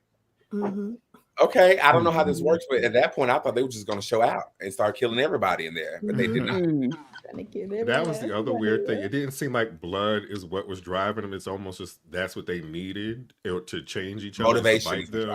And so I almost thought it was odd. You running by all these people, and you got to go bite Stack. Like, why you just want to bite him? I guess that was the. It's like she wanted to turn him. She wanted him. Yeah, she wanted him for sure. I mean, because she could, as soon as they got in their room, she could have got him out of here, but she was playing with him a little bit, and she wanted to D a little bit too. So she did. That's the lively scene. She was overdue. So I agree. Steph. I thought saliva meant more. No, that scene. They were 30. I lived. When she was drooling and she was like, "You want some?" and she low key spit in his mouth, like Because it looks spitting all across the world. Not to get anybody's yum. No king shaming. Yeah, I thought that was part of the turning process. They really didn't go what the turning process looks like. It still could be that because Remick was slobbering. I thought it was given. What's that movie? I said it the other day, Ricky. It was given Twilight. When they get too close to smell her hair breathing, I was like, oh, damn, is he salivating over this blood? It was thick too. It was real thick. It was so nasty. You gotta try it. You gotta try it. Definitely was nasty. Okay. Mark, I like that part too. Showing your beautiful face and that shirt.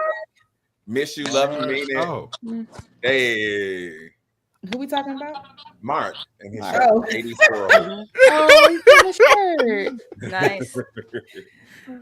If you can't, okay. Okay. Bye, Mark. Hi, Mark. So at this point, I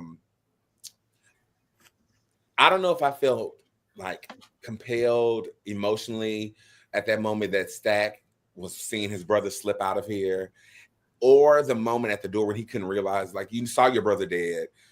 You saw Haley run out. She took all them bullets, and you hear your brother on the door. He was conflicted. And I don't know if maybe because we love horror that I wouldn't have been conflicted. I already understood what happened, but I don't know how I felt about that moment. I think if Andy were gone already, he would have been like, "Yeah, bite me," because what other reason do I have to be here? Yeah.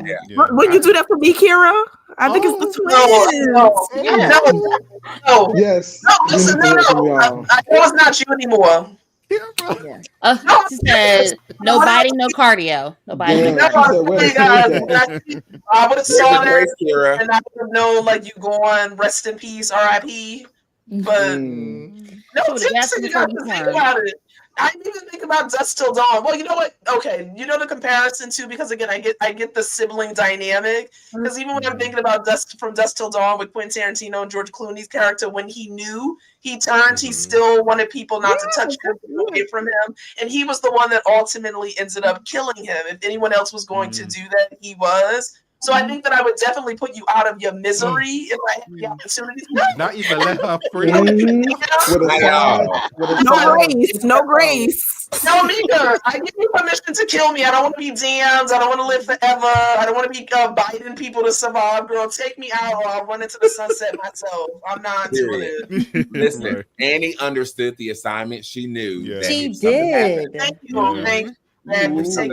Me and Cam have this agreement. If a zombie happens and one of us get bit, hug me and get it over with. We're not. It's not a question. We're not going to linger. It might be one of them quick zombie turns. I don't know about hugging you. Okay, you're right. Just get it over with, babe. Can I say I did love that people did not question, because sometimes that irritates me when you can see all this stuff happening in front of your eyes and you still questioning it. Yes. I love that people did not question Annie. Annie just was like, this is what it is. This is what it is. This is what we need to do. And everybody got kind of information. I appreciate it. Yes, and at no point, Smoke there were did not things. challenge anything. He understood. She knew what she was talking about. Mm-hmm. She was taking control at many points, and I really enjoyed that. Versus Smoke, typically in a movie, would be the one taking control in that moment. There were subtle changes in like the music and things like when they had first met back up, that you can kind of tell like she was the real deal. Yeah. And I noticed it the second time I saw it, like there was a certain sound effect when she was talking to Smoke that I was like, whoa, like it almost reverberated through your body, and you're like, okay, she's talking some real stuff right now. Exactly. And he always deferred to her, even at the door when Cornbread was trying to get in. He didn't say nothing. He just kept looking at her like, I love that. Don't look at him. I'm talking to you. Why you kidding? I love that. I love that. Yeah.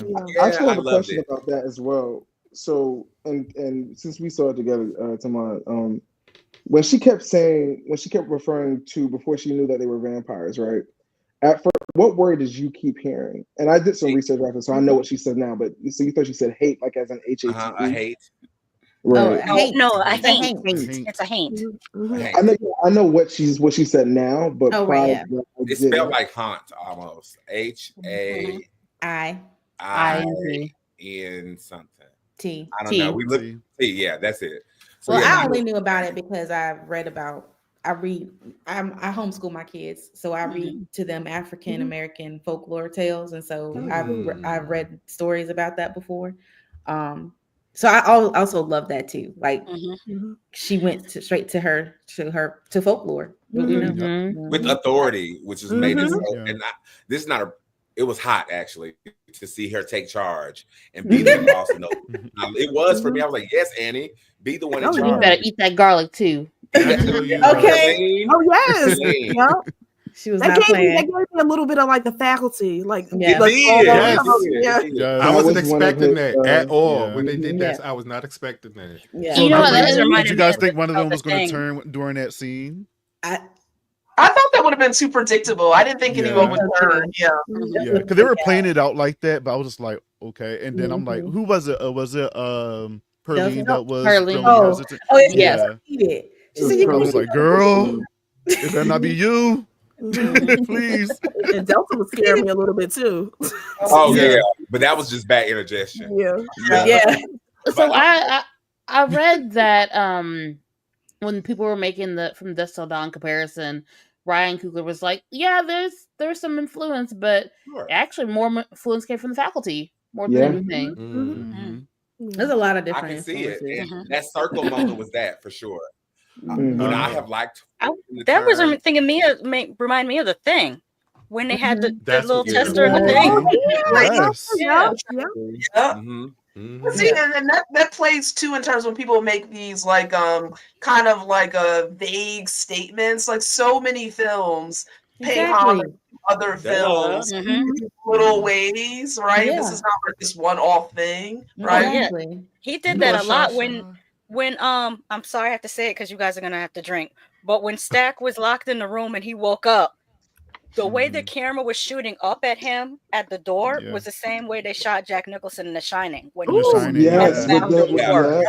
before he put the axe through it. Good example. The Substance had the same exact carpet in the daggone movie that they had in Overlook. And the Substance played homage to The Shining. Exactly. Yeah. Hello. Oh, he stole this. Get out of here. No, it's just paying homage. That means he studied his craft. Exactly. That's Right. yes. And I'll say Dusk Till Dawn took from things like Vamp. Come on, you know. So like everything borrowed from other. What came out first? Was it? I know this is not a vampire movie, but like Demon Knight, because isn't that more of like an isolation? They're trapped inside. So when did that come out? Did that come out before? Around the same time. 98. Oh, I don't remember when that came out. Demon Knight was like a little earlier than 98, I think. I feel like 95. Because we celebrated a 30-year anniversary. Okay. Damn. Yeah. I know. Wow. And But it's then funny, Joshua, you mentioned the another thing one. because I didn't even know Ryan Coogler liked horror movies, but he said The Thing is his favorite horror movie. So I thought that was interesting. And my friend pointed something out I didn't even notice. Normally we see a crucifix brought up as like one of the weapons to be used, but it was all just hoodoo influence. It was just like praying ain't gonna help you in this. Using the cross ain't gonna help.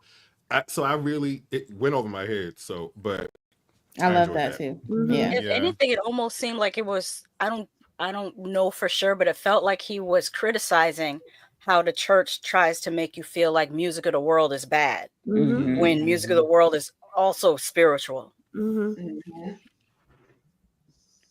It could be bad. And I think Remick and Sammy's father are two sides of the same coin. I think they were both trying to use him and his little ability for music. And like the moment where he's holding him in the end, I was like, this to me is the same thing Remick was trying to do. He just trying to make him do it at the church instead of using it as being a vampire. Yeah. Good point. I was with Tamar because I said, is he moving? What is going on? Oh, he back now, right? Oh yeah, because I was like, am I frozen? No, you're good. Can you talk?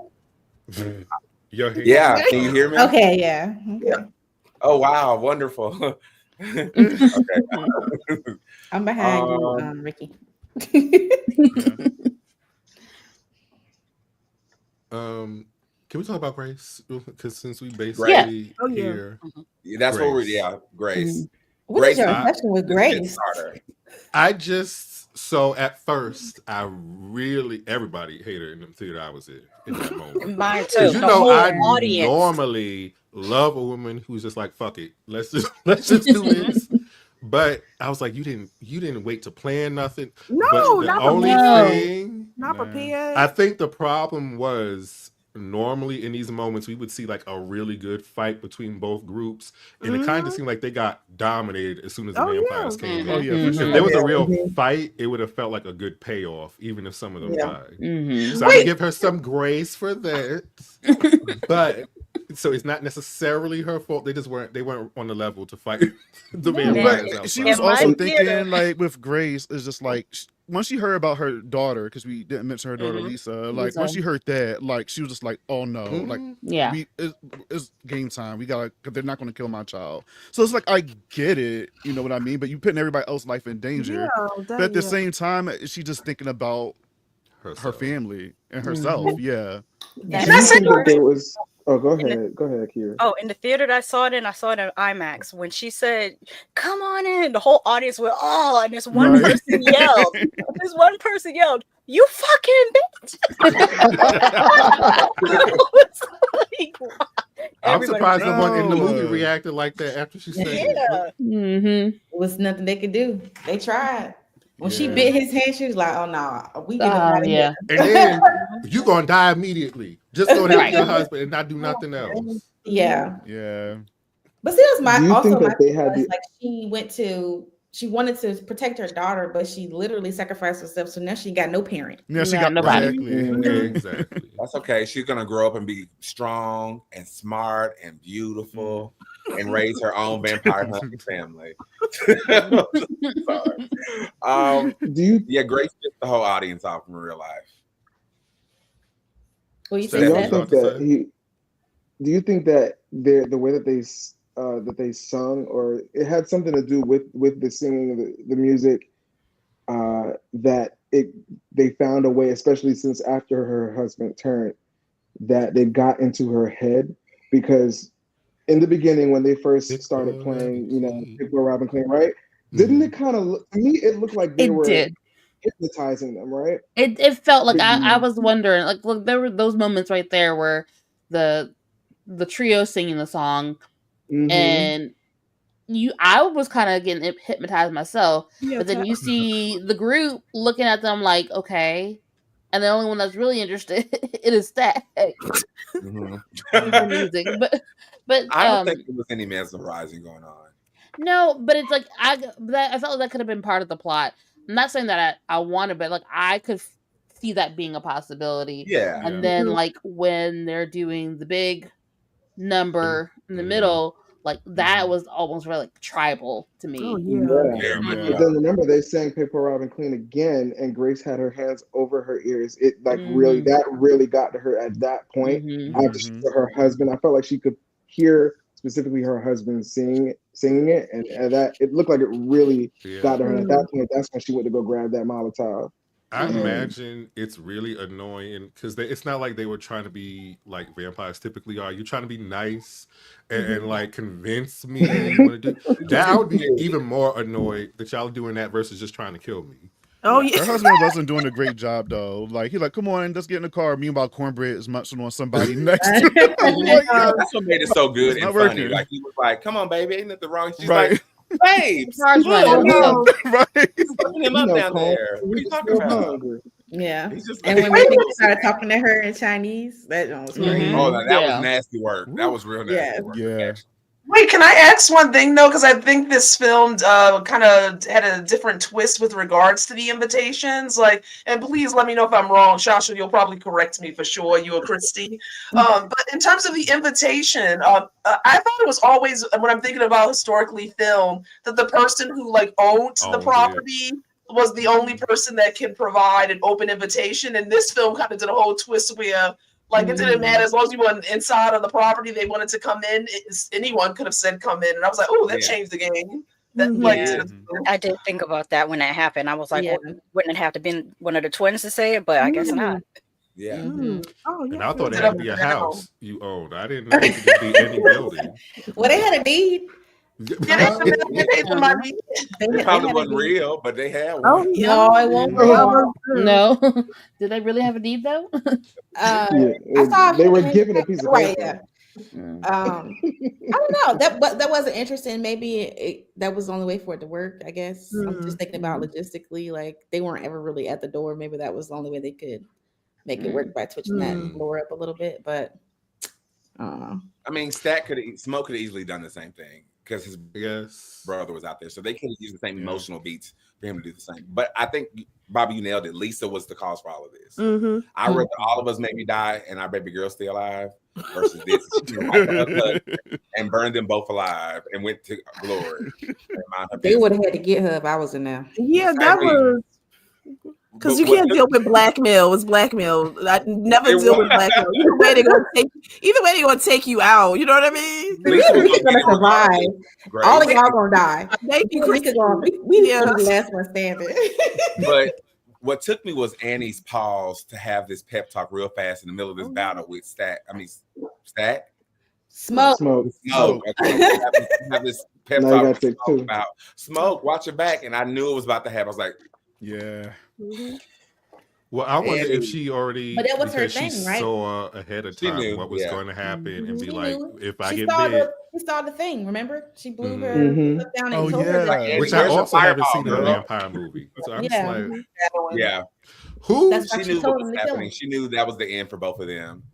who were Yeah. these men in this damn place running around randomly when they were Yeah, there coming was in some like getting extras attacked? in there. I was There like, were where'd they like come 3 from? dudes getting bit up by the vampires, and they were not a part of the group. I didn't see Because they were them. in the bathroom. Okay, we'll believe that.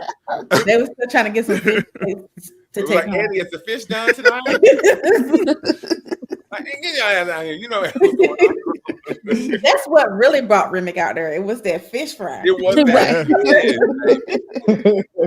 You Why Andy get so mad about that grease? Andy got real mad about that grease. She was so you know I was those ovaries. I have a Don't question play for with you guys. Would you guys have wanted to do what Annie did? Would you have wanted, if you got bitten, would you have wanted to be taken Oh yeah, out? take me out. Yeah, for Yeah, sure. for sure. I think I could probably live as a vampire. I think her specific situation, she wanted to see her child again. yes. Since Yeah. Annie wasn't That was involved. I was Annie. She Yes. may still I not was want to Annie. do it, honestly. Okay. But Yeah. which is crazy because if the 4 of them just decided to turn, that probably would have been great. But I don't think Annie would have wanted to live like that. Yeah. Right. And then Smoke probably wouldn't want to deal with if she's not going.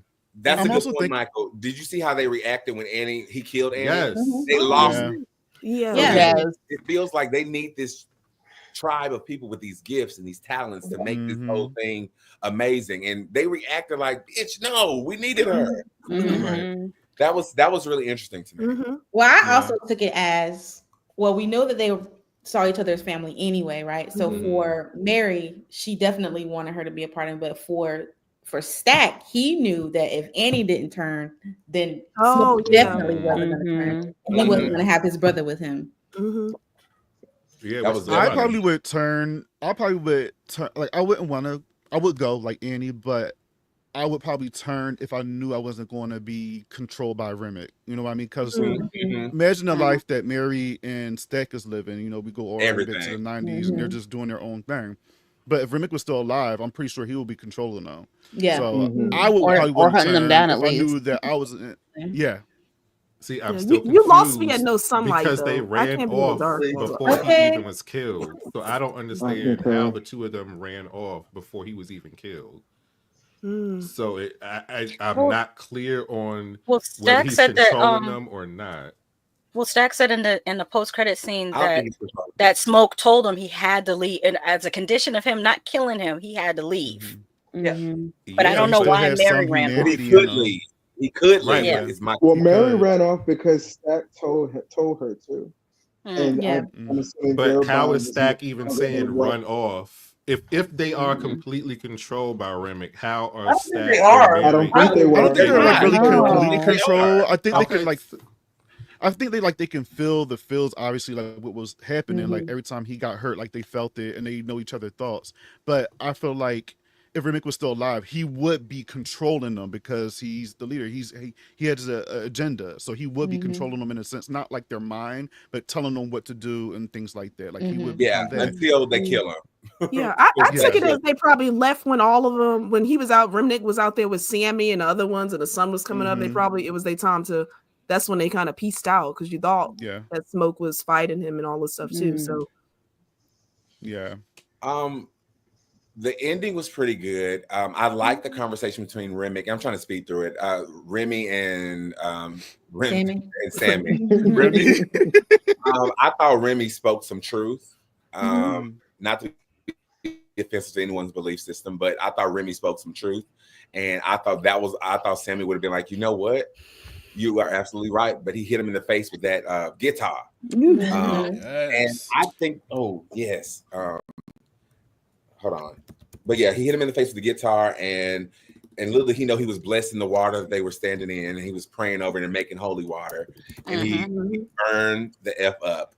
But he didn't burn up like the other vampires that was caught in the sunlight. He's old. He's really he's dumb. He's very Fire old. Cyclone.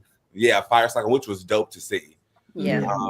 And then we see Sammy go to his church with the guitar, and he is placed with a moral dilemma that we jump back to Smoke, and he's still alive, and he's waiting for the KKK to show up. Now, my issue with this was he could have definitely lived, but I think because his brother was gone, Annie was gone, he said he just go out and play for glory and took off his mojo bag. Yeah. How do you feel about his choice, and did we understand that? Not even just that, but he knew what was waiting for him on the other side, though. And he told him, like there's somebody waiting for me, and they're waiting for you too. So, and even that visual. You know what I mean? Like, if he didn't kill them, they were just going to continue doing this to more people who black people who came through. Yeah, he could have killed him. I think he could have survived the assault. I don't think he could have. He definitely could have survived, especially if he kept his mojo bag on, because he got shot. Yeah. He seems Think about the life you lead, the times he was living in. Like, we get a brief understanding of what life was like in Chicago. Probably fled there thinking they would have a better quality of life than the hardships of black individuals in the South. And then that harshness coming back and like trying to find a way here and still dealing with the same BS. And then you lose your best friend, the love of your life, your child. It's like really the pool in terms of what's worth me staying here when everything that I have that's worthy is on the other side. How do you explain all that when you're the only one still standing besides Sammy? I'm on the run constantly, so I guess maybe he had no choice. Right, like you were saying, Kira and Michael, like I think Smoke in himself, he was like a totally different character than Stack was, right? Stack had a much more like carefreeness about himself because of the way that he worked in tandem with his brother. Smoke had a lot more on his back. You see how he interacts with Sammy, right? Like he busts him in the face with that gun, like and when they had the conversation at the top of the building, like he knew that this was not a life he wanted for Sammy to have. Like he took on a lot of burdens that Stack didn't see or understand. And I think in that moment, like you were saying, Kira, like he was just tired. Like he dealt with so much stuff and he was just ready to go with his. And those would have done the same, honestly. Yeah, and those wouldn't have lost been everybody. Those wouldn't have been the last either, because there was Easter eggs in their conversation about what he left in Chicago, and those people might come and they were going to come get this stuff. Also, Ryan Coogler put on Spotify, when you go to look up the music from the movie. He put newspaper clippings on Spotify that are from like Chicago and Boston and that are Easter eggs to the movie. It was part of the advertisement. They will come get that money. That was really smart. Mark showed me that today, and I was like gagging, looking at the little newspaper clippings and stuff like that. Like, oh, that's pretty cool. The Boston one was cool. It said like boat arrived in Boston with Irish immigrants. It was like covered in blood and no survivors. Kind of like Dracula. Exactly. And I only just now found out that Bram Stoker was Irish. I never knew he was Irish. Oh wow.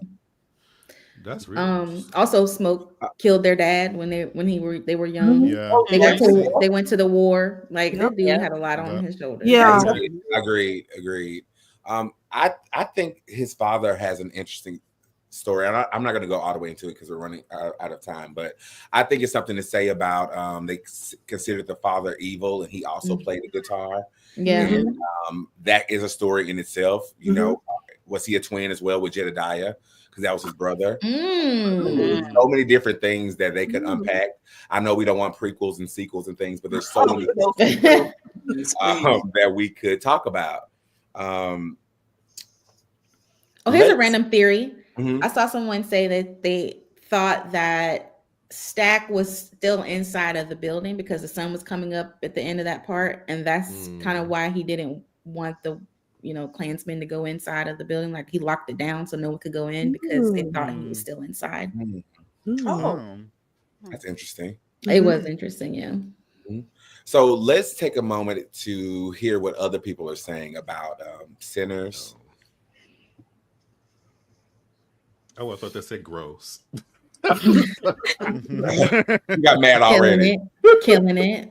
All right. So, I wonder if Variety covered Once a Time in Hollywood, which made 10% less than the domestic box office, on 10% more theaters pre-pandemic, and at the same budget with a similar deal structure in the same way. Yeah. And that's Variety's shady ass response. I'm not gonna read it. I hope they fire her too. Sinners direct. We can just get. He wrote a love letter. I believe in cinema. I believe in theatrical experience. I believe it's a necessary pillar of society. Coogler writes in part, it's why me and so many of my colleagues have dedicated our lives to the craft. We don't get to do what we do if no one shows up. Facts. I love that he had the love letter with the stem of the cotton. I thought that was so nice. It's like paying homage to the people. And he shout out many directors that He was did. inspired. So many. He did. So look at that. And speaking of the cotton part, did anyone else didn't feel triggered, but it felt sort of beautiful? Yes. That's what I said. That's what I said earlier. So there was some beauty in that was moment beautiful. that caused us so much pain for me. I was like, this is yes. And I've seen cotton fields in Alabama, so it's gorgeous. That's the second. I'm sorry. No, go. That's the second time he did that, because he did that with M'Baku with the the what is it, Hanuman reference? Because growing up, I don't know if you ever encountered, some racist person trying to liken you to a monkey, and then he took that and made it so powerful and revered that notice so nobody say that anymore, because he took all of the negativity away from it. I thought that was cool, and I feel like he did a similar thing with the cotton. I appreciated that. Shout out to making coin, okay? Rose 9 point, and this is probably not even the latest one. 19.2 million domestically on opening day, second biggest opening day for an OG horror film this decade. 98% score on Rotten Tomato. First horror film to get an A. Yo, I'm gonna say it again. If they don't sweep, that's Bitter score when Dawn it's big. says Sinners was the first movie I've seen that included Black people's deep connection to music, Louisiana Bayou superstition, struggles of white passing, discussions of Irish colonization, and showing that deep ties of Delta East Asian and African Americans flawlessly all in one. I want to make a point about that as well, because a lot of people, how you brought up earlier about things that people said negatively about the film. And one of the things people were saying was that he overstuffed it or put too many different things inside the movie. But, honestly, from a Black culture perspective, I took that as all of these things coming together to make what we have now. So it's not overstuffing, it's just all of these things are integral and a part of our story. Yeah. And can I add to that? One thing that I appreciated was when you think of Ryan Coogler and the success he's had overall, he knows too that when he's greenlighted for these projects, he has an opportunity to really go big. And when they are banning books and trying to roll back cultural education in general, in order to fill all of this in that film that so many people are going to be seeing, this is an education. So it's almost like I'm going to pilot, make it make sense, pay homage to my community, but also educate people in the process. Exactly. And that's what we need, especially now. Point. Yes. I spoke with the legendary Delroy Lindo for Sinners movie about Blackula, why people need to stop comparing Ryan Coogler and Spike Lee, the dangers of assimilation, and the doors he hopes this film opens for future artists. And very cool. I did read that interview. It was actually really good. And when she talks about comparing Ryan Coogler to Spike Lee, she's just talking about in general. Ryan Coogler is Ryan Coogler. He's not the next Spike Lee. He's the next Ryan Coogler, right? Yeah. Yes. Protect him at all costs. Exactly. That. I'm surprised they didn't say next Jordan Peele. I'm surprised. I know somebody did. Yeah. Somewhere in there. Not even in the same, no shade, but not even in the same lane. No. Completely different lanes. Yeah. Yes. After watching the delightfully unhinged performance in Sinners, I was thrilled to find out that Jack O'Connell will be portraying a cult leader in 28 years later. Perfect casting choice. Just made me even more excited for that film. I'm excited too. Yeah. He played the mess out this role. Yeah, he's gonna eat it up. Yeah. Okay, Hashtag Sinners movie is for real eaters. If you're not a real eater, you're not going to understand. Delve deeply, people. Yeah. I mean, Found a button. oh. Listen to my cousin in there. Sinners has amassed 61 million. Okay, we did this one. Yeah, that sounds like a challenge to me. We're gonna go see it again. Yeah. Yes. Yeah. I'm taking my older kids this week again, so that'll be my third time seeing it. I need to go see it again. Yeah. Just, Did you hear that they're giving like the film strips? I saw that. Oh. Yes. If you go starting today. Is it signed? Today. Oh, I'm not sure. I don't think so. I didn't see nobody have signatures. Wait, is it on specific theaters like Regal or AMC? I think it's at the 70 millimeter. The 70 theater. millimeter, yeah. Oh, they're not in Georgia. IMAX, yeah. Oh, I gotta see if they're this way. One in Georgia. I saw a It's list. in Cali. He dropped a list. It's in Cali, Dallas, and some other weird, and Austin. You know, Boston? Any Boston? No Boston? Austin, yeah, I think there's one in Austin. Oh no, Tamon, Boston? Oh no, Boston. You're saying Boston? Oh, yeah, no. No, I'm saying Austin, Texas. And for anybody in the Orlando area, this is playing at 4DX. That's what the moving seats and the water spurting. I did that one time and I'll never do it again. I had whiplash. But imagine that scene. Imagine the transcendent musical scene in 4DX. Yes. So. Oh yeah. I want to go see it there. They have it at the Atlantic Station over by me, so I'm gonna go see it there next. I know, Christy. I'm traumatized after the last time I went. And I think it's going to get a lot of midweek because I'm seeing a lot of social media posts of people going to see it yesterday and today. So that's a lot of midweek. And it's breaks for people. It's school breaks for a lot of people have this week off. Yeah. TV therapist said it was a lot of themes crammed into the video, and Ryan admitted it in a video. Also, there were great scenes, but it overshadowed the detail. I didn't know Annie was Stack's estranged wife. Oh, really? Well, I thought it was implied that she was his wife. Yeah.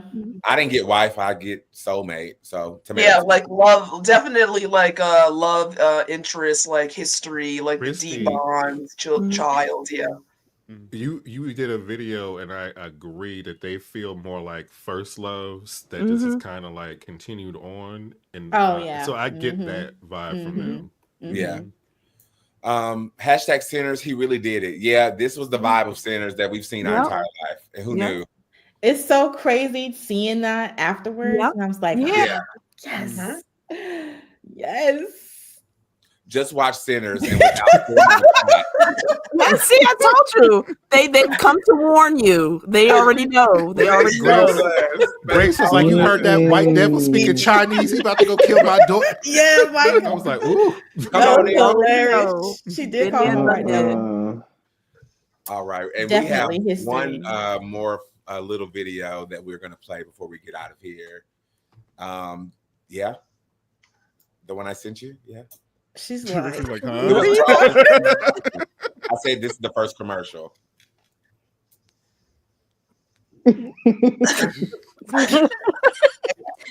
Way to go, Ricky. Okay, so we don't. It wasn't in the chat, so I didn't see it. Oh, it's in your personal chat, but okay. It's not. But okay, yeah, sorry. But moving on. I want to talk about, before we get out of here, and we've discussed, and I don't even know if we need to go personal ratings for this. I think I get it. I have some ideas of what I would like to see moving forward in this universe. I thought it was interesting about what they mentioned about, it's a documentary on Netflix about Johnson, the guitarist who Robert Johnson. Yeah, Robert Johnson. And if Sammy made a conscious choice, right, to not just leave the church, but he was taking care of his sisters in the beginning. He was. Am I stuck or something? You were. Okay. Am I back now? Yeah. Okay. So when he decided to leave the church, he didn't just leave the church. He left his family behind. Remember, he was taking care of his sisters as the older sibling. So he made a conscious decision to change his life forever. And if you knew you had this gifting, to call people to you. I want to know, did they more come along the lines? Did you make those different deals? How did you become so successful where you are in the future? And I think there's a valuable story to be told about Sammy and his journey being this musician who has this gift to call in different spirits and entities. Christy. I have a question for the Peanut Gallery. So there is this critic who he looks like us, so I follow him. And he wrote this review about the film, and one of his issues was that he felt like he couldn't tell whose story Sinners belong to. He was like, is it the Stackhouse twins story? Is it Sammy's story? But I thought it was very clear whose story it was. What do y'all think? I think it's everybody's It's called an ensemble cast. It's called an ensemble. Mm-hmm. Yeah, see, we understand that. Well, for some reason, I'm like, why does it have to be one person's story? Agreed. When people want to write about film but not study film. Thank you, Lady Shasha. Come And on, by the go end back of to it, character and by the development. end of it, Mary and Smoke, right? Yes, Stack. Mary and Stack. Okay, Wait, Mary and actually, it's Stack and Debbie Mazar. That's who. Oh yeah, she's giving Debbie. Yeah, she's giving Debbie at the end. Yeah, she did look a little bit like her. She was, but they have a story I think is valuable. What have they been up to for the last couple of years? There's so many stories that in this universe that you can tell. I had a clip of what people pitched on TikTok, but I didn't bring it in because I didn't like any of them. I think none of them. They were talking about a backstory about Remick, don't care. They were talking about a backstory about the twins in Chicago, don't care.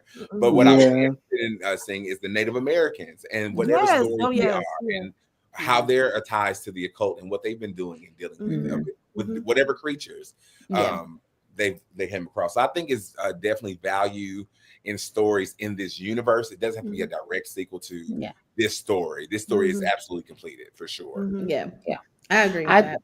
I if they were to do any more of the backstory on Remick, I would want to know. I want a quick little flashback if they were to bring up like that time that he was being chased by the Choctaw people. I want to see where that was coming from. Up until the point he's falling out of the sky in front of those people's houses. Like there. We can go from there. That's fair. From what I remember, the time period from when this story started and the newspaper clippings, there were years apart. That was from like 1911 or something. Exactly. And even maybe even a smaller time frame than that. I don't even want any more than that. I don't want to go too far back because we know that Remick's supposed to be very old. I don't need to see all that. I don't want to see all that. But my point is he was already here for a long time prior to take your ass back over. You want to get revenge against souls? Why are you over here terrorizing us? Go over there. Whatever was happening, they drove him and his little clan out. And I'm sure they all got quite murdered. Capable of getting some people, and then well, I don't know who's gonna sail the ship. Oh yeah, let's say they can't sail in the daytime. They gotta keep humans hostage, and then he needs a Ren. What was that man name from Dracula? Renfield. He needs a Renfield. He needs a familiar. And I don't really want Finn's backstory. I don't want to know what they did in. Not necessarily. I don't think any backstories are needed here. No, because I want to keep the supernatural background to it. I don't think they'll have that if you see them in Chicago. Yeah. I think the only thing that makes sense is following, like, seeing how the Choctaw deal with the other vampires and creatures, because that would be a more forward story. Everyone else's story is ended right here. Yeah, I agree with that. And we don't want to see Blade, and that's going to be Mary.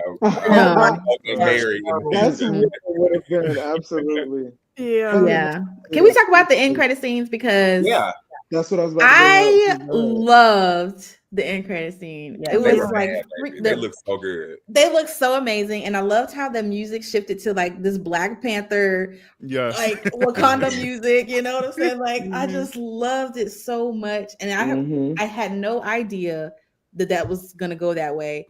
I also love seeing, Sammy as this older guy who has gotten to live his life, and live his dream, and then finally get like an answer from Stack of like like were you feeling like I was feeling, you know what I'm saying? Like it was so freaking good, and I'm about to cry again. Him saying like, I felt free. You know, I was with my brother. I felt the sun. Like, Powerful. gut-wrenching. Powerful. So good. Yeah. And why did I think that it was going to be Pearlie's husband walking in? Walking in. I used to have a wife. Her name was Pearlie. I just walked in here like a man. You are crazy. That would have been wild. Also, love the fact that the club was called Pearline. Pearline, yeah. He loved what he got, y'all. Oh yeah. Baby. He liked it with a little twang. He must on have. it. She was walking around. He liked the salty. Let's not forget Pearlie could bring the house down too. Like her performance, like we didn't get to speak too much about that, but that like reverberated to like your core. So I love that. That's like vocal talent. Someone said that this is another theory. I'm sorry, I'm extending my time. I need to go. But they had a theory that she had like the nature of like a succubus. How do you say it? Succubus. Yeah, Succubus. because of the performance she gave was so like extra sexual and she was sexual. Yeah. And see, y'all want to throw in more creatures? That's everything. That's it. Succubus, a siren. Siren. Exactly. What did you guys think about that the other ending credit? Y'all saw the other ending credit too. I love that too. Oh, that was beautiful. I think that was so poignant with regards to like Sammy singing in the church. Like, and then if we kind of the earlier juxtaposition of him leaving the church, it was like almost like his roots and foundation was there. And like singing was a way to in that moment to kind of again pay homage to that. And then we know that he left to continue that musical journey throughout the course of his life. So I thought the parallels between him being in the church singing solo on his own, and then now like the trajectory of his life older, and he's made a successful career at that, doing what he loves. I loved it, and he sounded amazing. I heard this was his actor's first movie role. It He did an amazing job. Could not even play the guitar until that's what amazing. He played like he'd been playing. Yeah, and I think I thought he had been playing. Yeah, and he was on tour with her. He's on tour with her. He dropped 5 hours a day for 2 months. Yep. Speaking of siren sounds, have you guys heard of this artist named Aniko? No. Oh wait, yes, I have. Yes, I have. Yeah, Ricky knows. Does she not sound like a real siren? I feel like this woman has a siren thing about her. Probably is. Look her up. It's just amazing. Aniko? Yes. Aniko. Yeah. I'm gonna check I heard of her. Oh. Didn't someone like try to steal her? I know you're talking about Sasha. Yeah, I know you're talking about. Yeah. At some point, I feel like someone like stole her song or something like that. Somebody was somebody did a TikTok of her song while like I think he was gonna perform it, but he was making all this getting all these views on TikTok and getting this money off of it and didn't credit her at all. Gotcha. Oh, I know who y'all talking about. I remember her from. Yeah, okay, I know who she is. Yeah. She just dropped a new album 3 months ago, but I don't know whether she's indie or why there isn't a lot of promotion around her. Probably why, yeah. She's probably indie. All right, y'all. Do y'all think he saw something when he looked up at the last credit? That's what a lot of people are saying.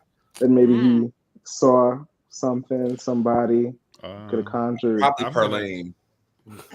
We're gonna take it home. Honestly, this movie is gonna make my head hurt. Me trying to think of all these different theories and stuff. It's already been in my head since I've seen it. And then talking like this is my last time talking about it. I feel it. Yeah. But I will watch everybody's analysis videos about it later. I'm out of it. I'm tapped. Social media, that's everything I see. Where I go. Good night. Bye, Christy. We're getting out of here. I don't think we need any final thoughts. Okay. I think we said all of our thoughts. We know what we ranked this. 5 out of 5. 10 out of 10. 10 out of 10, yeah. Can I put my toes up in here too? Hey. Right. It came out on what? Good Friday. All the things were aligned. We were there. We saw it. We experienced it. Ryan, keep this team. Y'all made magic. This team that you've been worked with to do this film. Fire. You've worked with some of them many times. Everybody did their job. Sorry. I'm sorry, Michael. Didn't mean to cut you off. But before we head out, I just wanted everybody to quickly look at author's last comment. Just food for thought. We don't have to discuss it. Just thought it was interesting. Takeaway, sit with you. Oh. Wait. Some people say I don't he saw understand. the devil Crossed is image over. before the scars. I think maybe I think the last Like a scene. flashback. The last credit scene, yeah. Oh, because it comes after when he said, "I think I've seen enough of this world." Yeah. And then it flashes to Oh, him. Okay. Okay. Well, Oh, technically, We'll the scene never was know. actually at the beginning of the movie. They just put it at the end. If you listen That's to the what I soundtrack, thought. that him playing that is actually connected to when his dad asked him to play for him. That's what I thought. Yeah. Good old Jebediah. So I guess getting out of here, the last question is, it's not an answer, just for the to leave on. Is Sammy a sinner after all? We all are. We all are. And that's what the title is about. Yeah. That's what I was about. Thank you guys for coming to hang out with us. It's been a pleasure. To the Queens and Kings, thank you for your time on this beautiful Wednesday. To everyone in the comments, thank you, everybody, everybody. talking to us. It's been so much fun. And give ourselves a round of applause. Yeah, this is a lot. this is fun. It was a lot to unpack. We could sit up here for hours to do this, but I've enjoyed it, and I look forward to more of these conversations. Next week on Scream Kings, we will be breaking down the I Know What You Did Last Summer franchise. So we will see you next week with the Scream Kings, and have a wonderful, absolutely splendid evening. And we will scream you later. Did I freeze? Yeah.